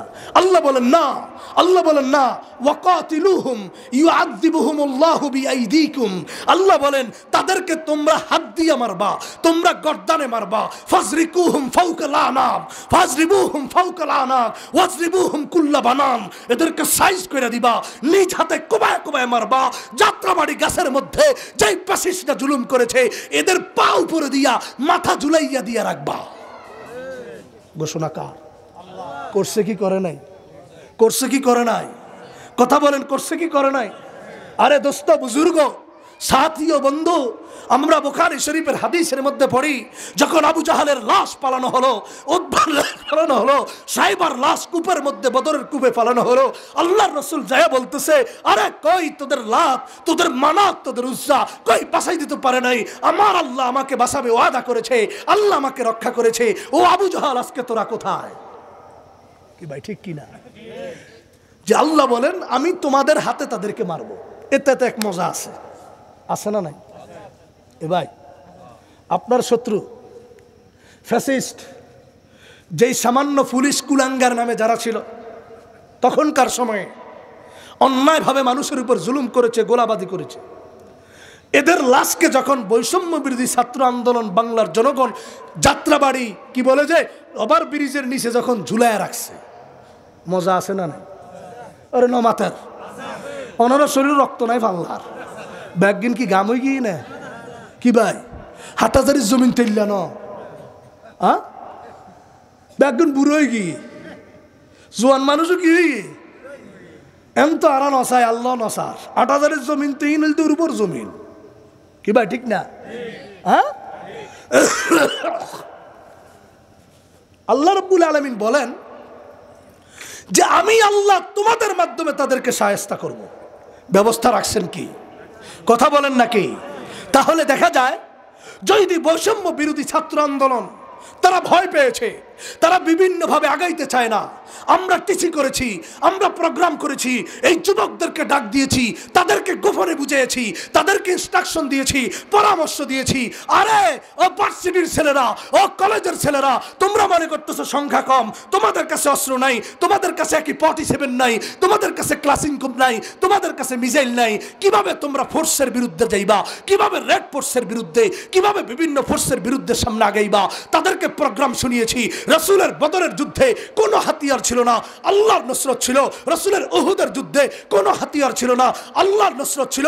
ও দুনিয়ার মুমিন মুসলমান, মুতার যুদ্ধে আল্লাহর রাসূল অভিযান পাঠাইছেন, হযরত যায়েদ ইবনে হারেসা শহীদ হয়ে যাবে। যায়েদ ইবনে হারেসার পরে ইসলামের কালিমার পতাকা ধরবে জাফর ইবনে আবি তালেব, জাফর ইবনে আবি তালেব শহীদ হয়ে যাবে। এরপরে পতাকা ধরবে আব্দুল্লাহ ইবনে রাওয়াহা, আব্দুল্লাহ ইবনে রাওয়াহা শহীদ হয়ে যাবে। এরপরে তোমরা যেই পারো একজন আমির বানায়া কাফেলা পরিচালনা করবা। ও দোস্ত বুজুর্গ, সেখানে তো মুতার যুদ্ধে মুসলমানের সংখ্যা মাত্র ৩,০০০, কাফেরের সংখ্যা ২ লাখ। মুসলমানের সংখ্যা কত মনে আছে? টাটকা হাদিস পড়ে আসলাম বুখারী শরীফে। মুসলমানের সংখ্যা কত? কাফেরের সংখ্যা কত? ২ লাখ। এই ২ লাখের মোকাবেলায় ৩,০০০ কি কোনোভাবে বিজয় করা সম্ভব? দুনিয়ার ক্যালকুলেশনে ধরবে, দুনিয়ার ক্যালকুলেটর ধরবে, কোনো ক্যালকুলেশনে ধরবে না, কোনো ক্যালকুলেটর ধরবে না।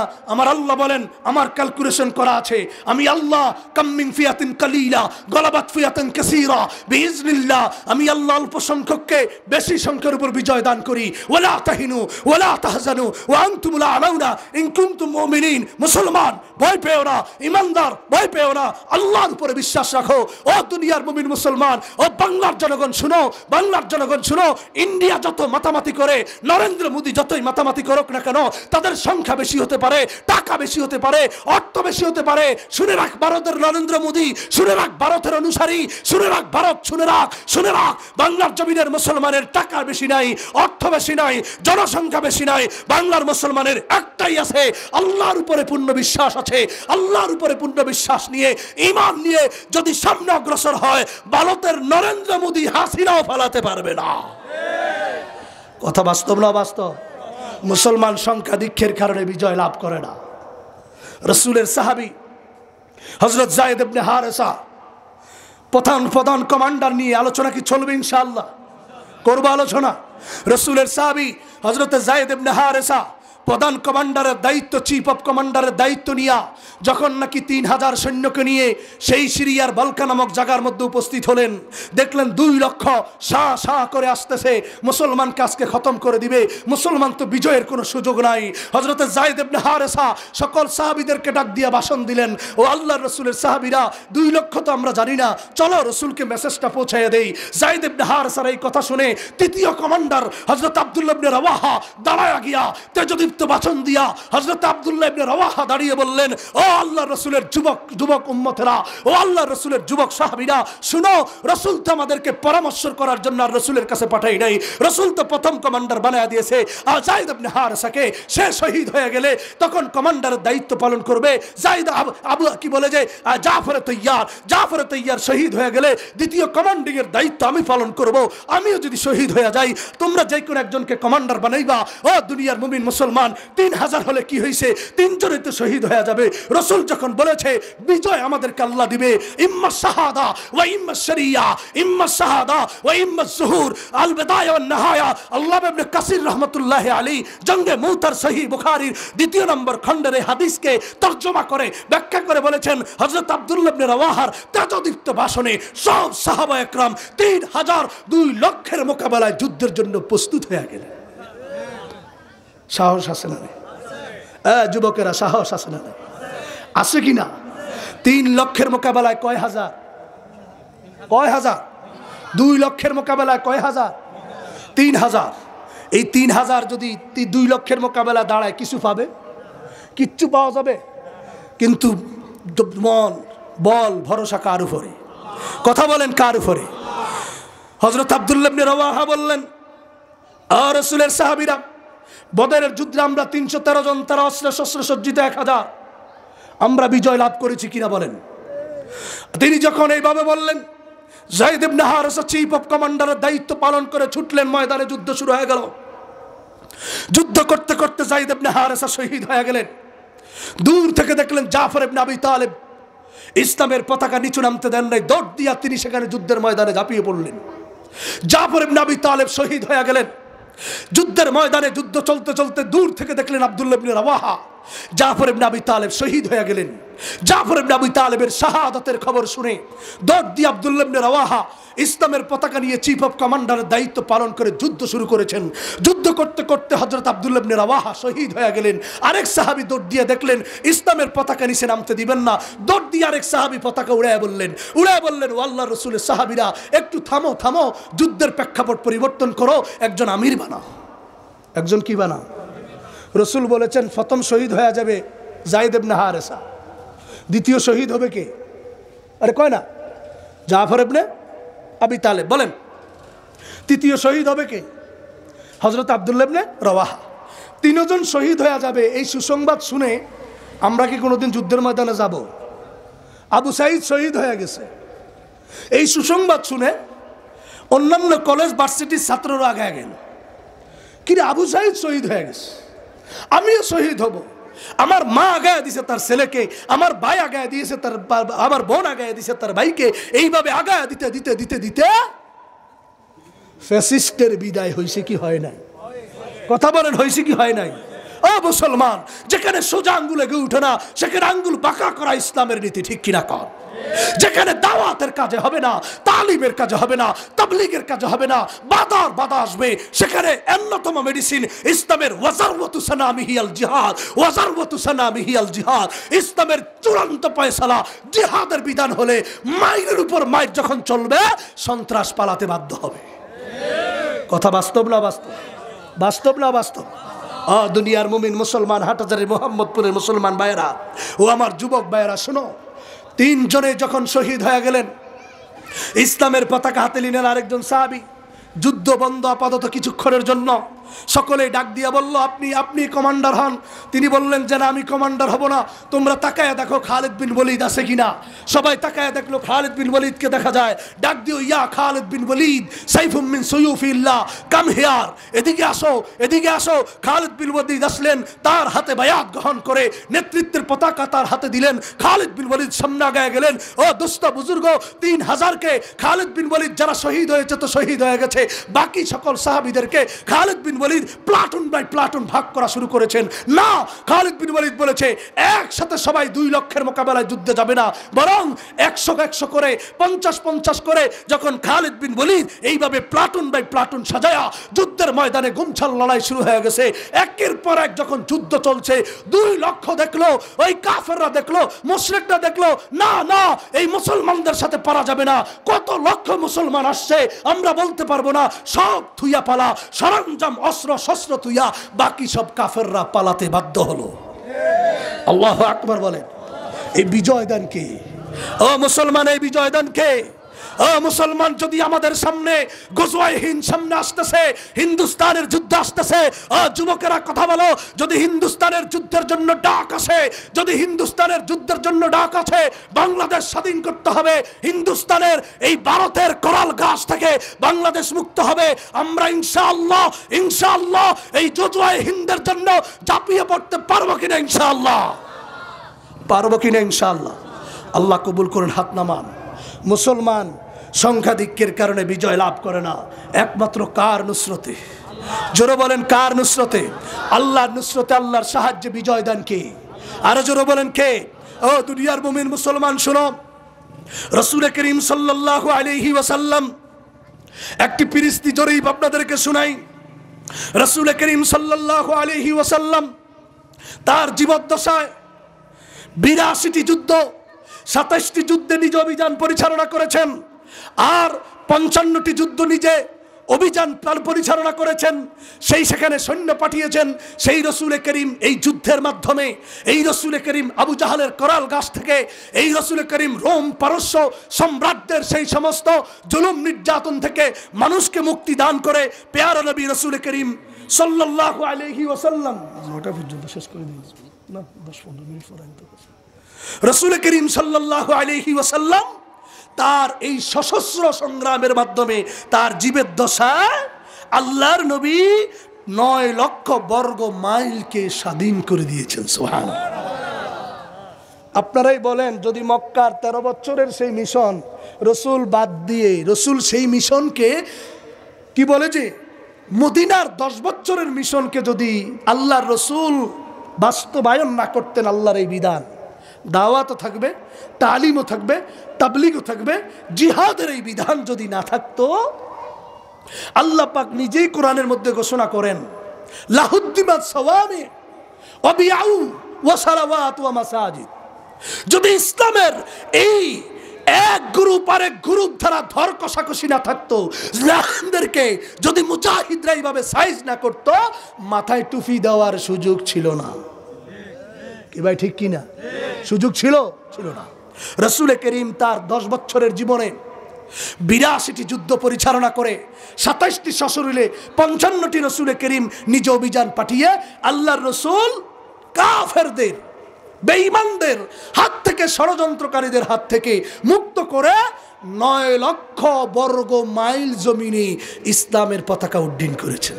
সুবহানাল্লাহ। রাসূল করিম দুনিয়া থেকে চলে গেছেন, এই রসুলের বিধান কি বন্ধ? জিহাদের বিধান কি বন্ধ? রসুল বলে গেছেন, আল জিহাদু মাজিন ইলা ইয়াউমিল কিয়ামা। রসুল বলেছেন এই জিহাদ কিয়ামত পর্যন্ত থাকবে। লা ইবতিলহু জাওরু জাইরিন ওয়ালা আদলু আদিলিন। কোন ধরনের জালেমের জুলুম, কোন ধরনের ন্যায়ইনসাফকারীর ইনসাফ, কোন তাবিল, কোন ব্যাখ্যা এই জিহাদকে বন্ধ করতে পারবে না। রসুল মিশনের দায়িত্ব দিয়েছেন, খিলাফতের দায়িত্ব দিয়েছেন হযরত আবু বকরের হাতে। কার হাতে? হযরত আবু বকর যখন ক্ষমতায় আসলেন, নরম মানুষ, এই ক্ষমতায় আসার পরে আবু বকর গরম হয়ে গেলেন আর বলেছেন, রসুলের যুগে যেই লোক যাকাত প্রদান করত, যদি সেই লোক যাকাত প্রদানের জায়গায় ছাগল, উট, আল্লাহর রাস্তায় যাকাত দেওয়ার জায়গায় যদি সে বাধা প্রদান করে না দেয়, একটি রশি দিতেও যদি সে কার্পণ্যবোধ করে, আমি আবু বকর তার বিরুদ্ধে যুদ্ধ ঘোষণা করলাম। সেই আবু বকর বলেছে, আয়ানকুসুদ্দিন ওয়া আনা হাই, আমি থাকতে আমার দ্বীনের ক্ষতি হবে, আমি থাকতে সাতেবে রাসূল থাকবে, আমি থাকবে রাসূলের বিরুদ্ধাচরণকারী থাকবে, আমি আবু বকর জীবিত থাকতে আল্লাহর রাসূলকে গালি দিবে, আমি আবু বকর সহ্য করব না। আবু বকর যুদ্ধের ডাক দিলেন, রিদ্দার যুদ্ধ শুরু হয়েছে। আবু বকর যুদ্ধের ডাক দিলেন। মুসাইলামাতুল কাজ্জাব ভণ্ড নবী রাসূলের যুগে দাবি করেছে, আবু বকরের যুগে এই ভণ্ড নবীর মৃত্যুদণ্ড কায়েম করে আবু বকর খেলাফতের মসনদে ওমরকে দিয়েছেন। সুবহানাল্লাহ। সেই আবু বকরের যুগে তার 2 বছরের কিছু সামান্য শাসন আমলে 11 লক্ষ বর্গ মাইলে ইসলামের পতাকা উঠছে। সুবহানাল্লাহ। বাংলাদেশে কত কত কত হাজার বর্গ মাইল? এই কয় হাজার? 56,000 বর্গ মাইল। কয় হাজার? আরে যুবকরা বুঝতেছে না মনে হয়। বাংলাদেশ কয় হাজার বর্গ মাইল? 56,000 বর্গ মাইল। এই 56,000 বর্গ মাইলে কি অবস্থা আমরা করতেছি। হযরত আবু বকরের যুগে তার 2 বছরের শাসন আমলে রাসূলের থেকে আরো কিছু বেড়ে 11 লক্ষ বর্গ মাইলে ইসলামের পতাকা উড্ডীন করেছেন। সুবহানাল্লাহ। আবু বকর দুনিয়া থেকে বিদায় নিলেন, হযরতে ওমর রাদিয়াল্লাহু তাআলা আনহু শাসন আমলে বসলেন। ওমর রাদিয়াল্লাহু তাআলা আনহুর শাসন আমল ছিল 10 বছর। কত বছর? এই 10 বছরে হযরত ওমরের শাসন আমলে 22.5 লক্ষ বর্গ মাইল ইসলামের পতাকা উড্ডীন হয়েছে। সুবহানাল্লাহ। কিসের মাধ্যমে? জিহাদের মাধ্যমে। কিসের মাধ্যমে? জিহাদের মাধ্যমে। দাওয়াতও ছিল, তালিমও ছিল, তাবলীগও ছিল। দাওয়াত, তালিম, তাবলীগের পাশাপাশি জালেমদের বিরুদ্ধে, ফ্যাসিস্টদের বিরুদ্ধে, স্বৈরাচারের বিরুদ্ধে একমাত্র বিধান ছিল জিহাদ। ছিল কি ছিল না? হযরতে ওমরের যুগে 10 বছরে কত লক্ষ বর্গ মাইল? 22.5 লক্ষ বর্গ মাইলে ইসলামের পতাকা উঠেছে। সেই সিরিয়ার মধ্যে, সেই আবিসিনিয়ার মধ্যে, ইরাকের মধ্যে, বাগদাদের মধ্যে ইসলামের পতাকা উড্ডীন করেছেন। এরপরে ওমর দুনিয়া থেকে চলে গেলেন, আসলো খেলাফতের মসনদে হযরত ওসমান। কে? হযরত ওসমান রাদিয়াল্লাহু আনহু। যুবকেরা, তোমাদেরকে শুধু ইতিহাসের পরিস্থিতিটি বুঝাই। জিহাদ ছিল, জিহাদ আছে, কিয়ামত পর্যন্ত জিহাদ থাকবে। ঠিক কিনা বলেন? যদি জিহাদ না থাকে, আযারওয়াতু সানামিহিয়াল জিহাদ, পৃথিবী এইভাবে জালেমদের থেকে মুক্ত করা সম্ভব নয়। কথা বুঝে আসছে কিনা? হযরত ওসমান খেলাফত থেকে ওমর ইন্তেকাল করার পরে এরপরে খেলাফতের দায়িত্ব নিলেন কে? হযরত ওসমান রাদিয়াল্লাহু তাআলা আনহুর 12 বছরে এই খেলাফতের দায়িত্ব তিনি পাওয়ার পরে তিনিও জিহাদি কর্মকাণ্ড চালিয়ে 44,46,000 বর্গ মাইলে হযরত ওসমান ইসলামের পতাকা উড্ডীন করেছেন। কত? 44,46,000 বর্গ মাইল। বাড়তেছে কি বাড়তেছে না? বাড়তেছে কি বাড়তেছে না? হযরত ওসমানের শাহাদাতের পরে খেলাফতের মসনদে আলী বসলেন। হযরত আলী রাদিয়াল্লাহু তাআলা আনহুর সময় এই খেলাফত তার শাসন আমলে 26 লক্ষ আরো বাড়লো। আলীর ইন্তেকালের পরে হযরতে হাসান খেলাফতের মসনদে বসলেন। তার সময়ও এতটুকুই খেলাফতের মসনদ ছিল, আর বর্গ মাইলে যাও সামনে অগ্রসর হয় নাই। এরপরে খেলাফতের দায়িত্ব নিয়েছেন হযরতে আমিরে মুআবিয়া। কে নিয়েছেন? কথা বলেন না, কে নিয়েছেন? হযরত আমিরে মুআবিয়া রাদিয়াল্লাহু তাআলা আনহুর প্রায় 19 বছরের খেলাফত কালে গোটা পৃথিবীর অধিকাংশ জায়গা, অর্থাৎ 64,66,000 বর্গ মাইলে ইসলামের পতাকা উড়েছে। বলেন সুবহানাল্লাহ। কত লক্ষ? 64,66,000 বর্গ মাইলে ইসলামের পতাকা উড়েছে। মুসলমান, সেখান থেকে আস্তে আস্তে গোটা বিশ্বে ইসলামের পতাকা কিভাবে উড়েছে শুনো মুসলমান। রাসূলের যুগ পার হওয়ার পরে, সাহাবীদের শাসন পার হওয়ার পরে, রাসূলের পরে আমাদের এই ভারতবর্ষের দিকে আসেন। এই ভারতবর্ষের মধ্যে এক জালেম সরকার ছিল, এক জালেম স্বৈর শাসক ছিল, হিন্দু, তার নাম রাজা দাহির। কি ছিল? এই রাজা দাহিরকে কেউ ঠেকাতে পারে নাই, এই রাজা দাহিরকে কেউ সরাতে পারে নাই।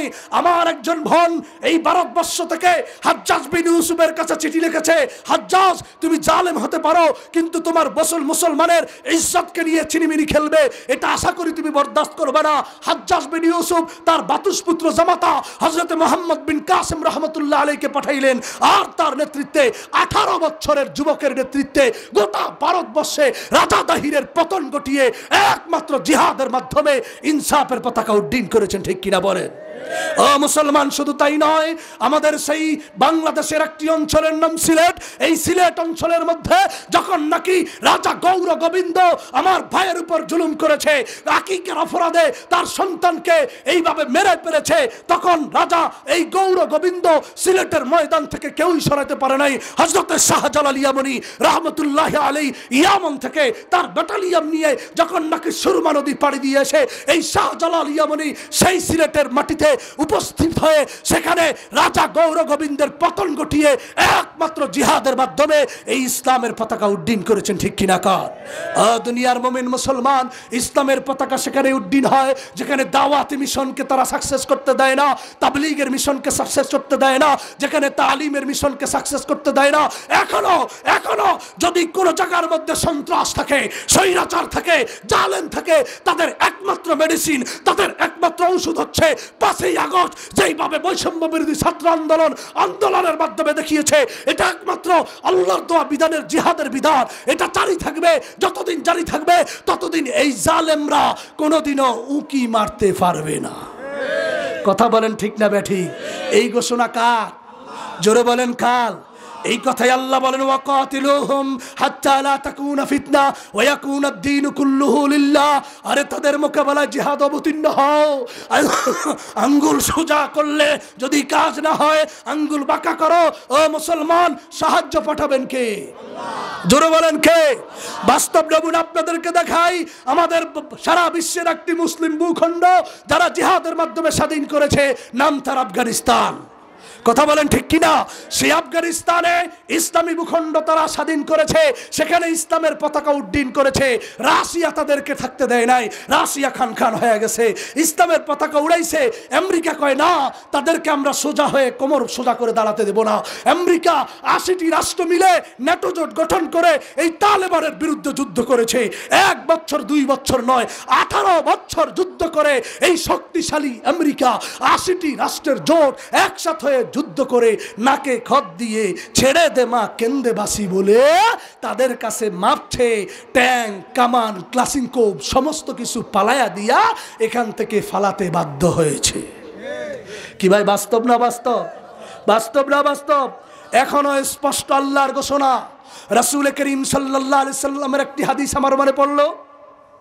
প্যারা নবী রাসূল করিম বলেন, ইউশিকুল উমাম, ও দুনিয়ার মুমিন মুসলমান, কিয়ামতের আগে তোমাদেরকে ইহুদি খ্রিস্টান ধ্বংস করে দেওয়ার জন্য একত্রিতভাবে তোমাদের উপর হামলা চালাবে, জুলুম করবে, যুদ্ধ করবে, তোমাদেরকে শেষ করে দেওয়ার জন্য। সকল সাহাবীরা রাসূলের দরবারে দাঁড়ায় বললেন, ইয়া রাসূলুল্লাহ আমিন কিল্লাতিন নাহনু ইয়াউমাইদি ইয়া রাসূলুল্লাহ। ওগো আল্লাহর নবী, সেই যুগে কি আমরা মুসলমানের সংখ্যা কম হবে? রাসূল বললেন, লা লা বাল আনতুম কাসীর, বরং তোমরা সংখ্যা বেশি হবে। আল্লাহর রাসূল বললেন, ওয়ালাকিন্নাকুম গুসাউন কা গুসাই সাইল, তে সংখ্যা বেশি হলো লাভ নাই, কিন্তু বড় বন্যার স্রোতে, প্রবল স্রোতে শক্ত কিছু যেমন দাঁড়িয়ে থাকতে পারে না, ইহুদি খ্রিস্টানদের স্রোত এমন ভাবে আসবে তোমাদেরকে ভাসায় নিয়ে যাবে, কিন্তু তোমরা দাঁড়াতে পারবা না। শক্তভাবে দাঁড়াতে, কথা বলেন না, শক্তভাবে দাঁড়াতে পারবে না। রাসূল করিমের এই কথা শুনে আল্লাহর রাসূল যখন বলতেছেন, সাহাবীদের দিকে রাসূল তাকায় বললেন, কেন? কারণ জানো, ওয়ালা ইয়ানজিআন্নাল্লাহু মিন সুদুরি আদুবিকুমুল মাহাবা ওয়ালা ইয়াকযিফান্নাল্লাহু ফি কুলুবিকুমুল ওয়াহান। আল্লাহর নবী বলেন, ওগো আমার সাহাবীরা, ওমরকে দেখলে যেমন কাফেররা ভয় পায়, আলীকে দেখলে যেমন কাফেররা ভয় পায়, এমন ভয় সেই সময়ের লোকেরা পাবে না। তাদেরকে দেখলে ইহুদিরা ভয় পাবে না, খ্রিস্টানরা ভয় পাবে না। ভয় পায় আমাদেরকে দেখলে? পায়। কেন পায় না? আল্লাহ রাসূল বলেন,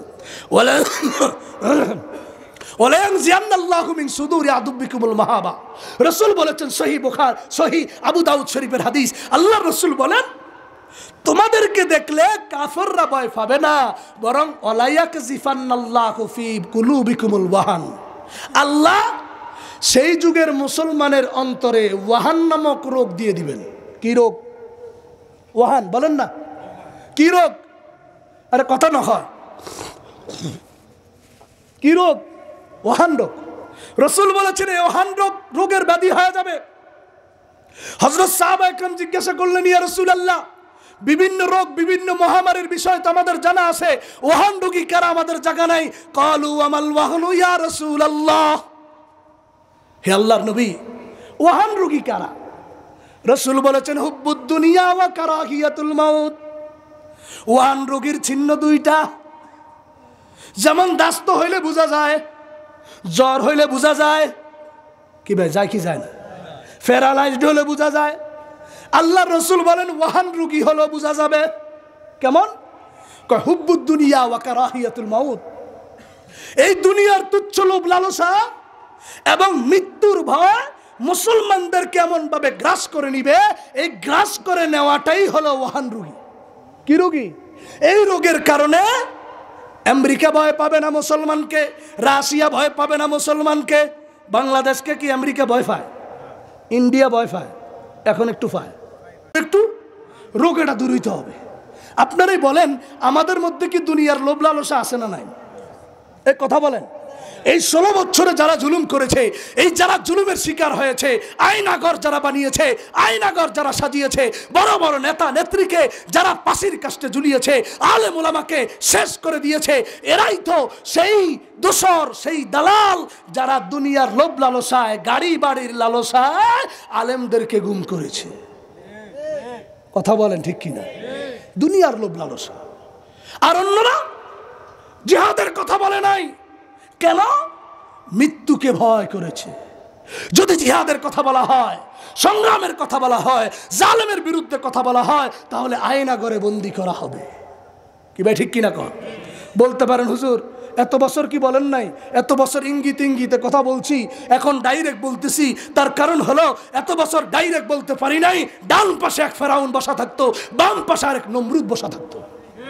কি ভাই ঠিক কিনা? কর ডান পাশে চেয়ারম্যান বসা থাকতো, বাম পাশে উপজেলা চেয়ারম্যান বসা থাকতো। চেয়ারম্যান তাকায় দিত। যখন গরম কথা বলতাম, আমি সাতকানিয়াতে বয়ান করেছি, আমি সেই বলে যে ফেকুয়াতে বয়ান করেছি, চকরিয়াতে বয়ান করেছি, বাংলার বিভিন্ন জায়গায় বয়ান করেছি। এই চেয়ারম্যানরা যখন হক কথা বলতাম, সত্য কথা বলতাম, তারা চোখ লালি দিয়ে বলতো হুজুর। কি ভাই কথা ঠিক আছে কিনা? তখন মুরব্বীদের পরামর্শ ছিল, আল্লামা জুনায়েদ বাবুনগরী রহমতুল্লাহ আলাইহির পরামর্শ আমার জন্য ছিল, আল্লামা আহমদ শফি রহমতুল্লাহ আলাইহির পরামর্শ আমার জন্য ছিল, আল্লামা মুফতি আব্দুস সালাম দামাদ রহমতুল্লাহ আলাইহির পরামর্শ আমি ছোট্ট নগণ্যর জন্য ছিল। হুজুরের খাদেম ছিলাম, জুনায়েদ বাবুনগরী রহমতুল্লাহ আলাইহির পিএস ছিলাম। এই সময়ে সকল কিছু যখন দেখতাম, হুজুর বলতেন হাবিব বেঁচে থাকার দরকার আছে, কৌশল অবলম্বন করো, এই জালেম বেশি দিন থাকবে না, তোমাদের দরকার আছে হাবিবুল্লাহ, তোমাদের দরকার আছে। আল্লাহু আকবার। এই ফেরাউন, এই নমরুদ, তারা এইভাবে অ্যাটাক করে আমাদের মাহফিল বন্ধ করেছে, আমাদের হক কথা বলা বন্ধ করেছে। ও দুনিয়ার মুমিন মুসলমান, যতই বন্ধ করো, যতই স্টিম রোলার চালাক, যতই 44 দ্বারা জারি করো, রাসূলের সে হাদিস মিথ্যা হবে না। রাসূল বলেছেন ওয়াকারান নবিয়্যু সাল্লাল্লাহু আলাইহি ওয়াসাল্লাম লা ইয়াজালু মিন উম্মতি উম্মাহ কায়িমাতুম বিআমরিল্লাহ। কিয়ামতের পূর্ব পর্যন্ত যতদিন সূর্য ঠিক থাকবে, এই জমিন ঠিক থাকবে, কিয়ামত পর্যন্ত একটি গ্রুপ, সহিহ বুখারীর হাদিস, মুসলিমের হাদিস, রাসূল বলেছেন কিয়ামত পর্যন্ত একটি গ্রুপ হকের উপরে থাকবে, আল্লাহর বিধান বাস্তবায়ন করার পক্ষে থাকবে। কি ভাই ঠিক কিনা? ছিল কি ছিল না? 16 বছর ছিল কি ছিল না? এখনো আছে না নাই? কিয়ামত পর্যন্ত থাকবে কি থাকবে না? রাসূল বলেছেন লা ইয়াদুররুহুম মান খাযালাহুম ওয়ালা মান খালাফাহুম হাত্তা ইয়াতি আমরুল্লাহ।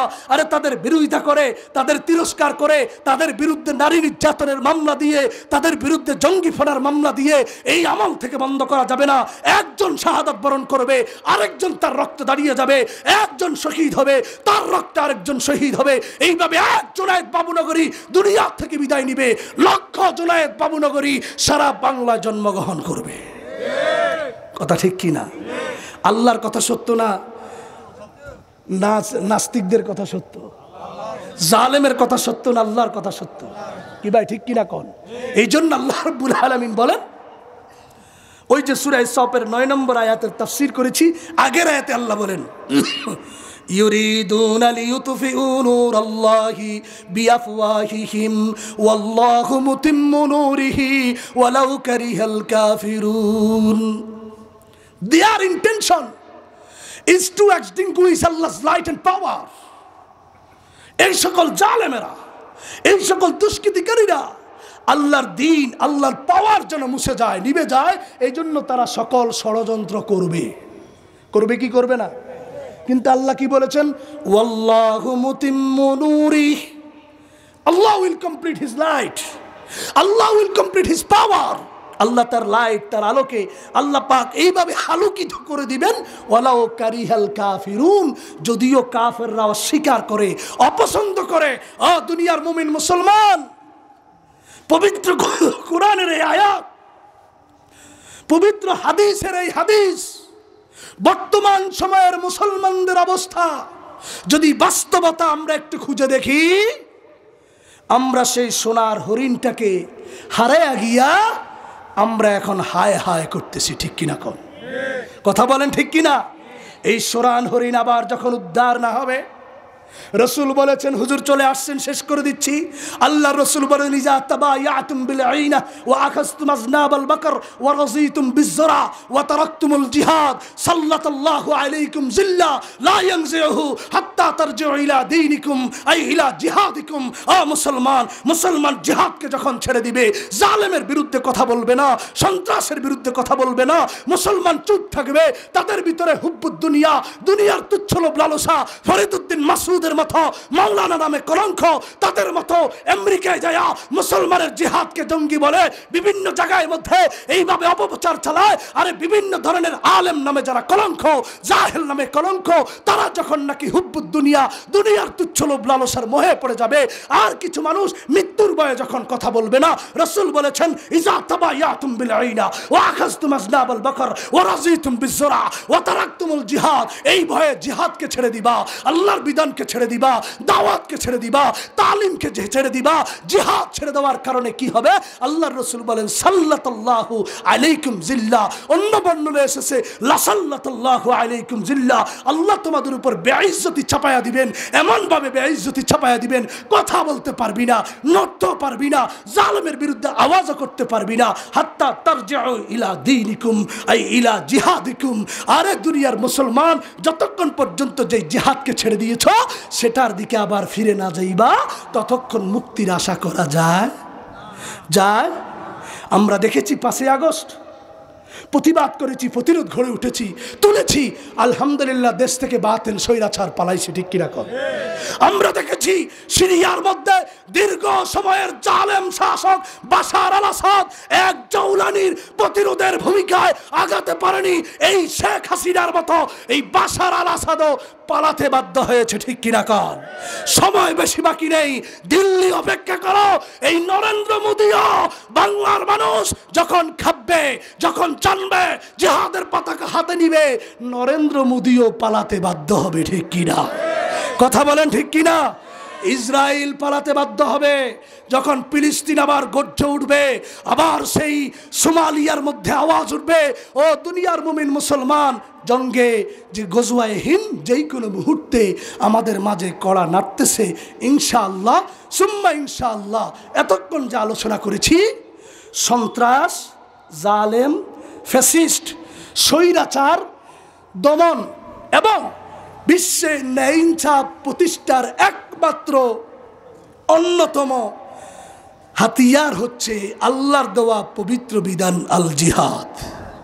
ওয়াজারওয়াতু সানামিহি আল জিহাদ। রাসূল বলেছেন, আল জিহাদ মুখতাসারু তরিকিল জান্নাহ, ইন্নাল জান্নাতা তাহতা জিলালিস সুয়ুব।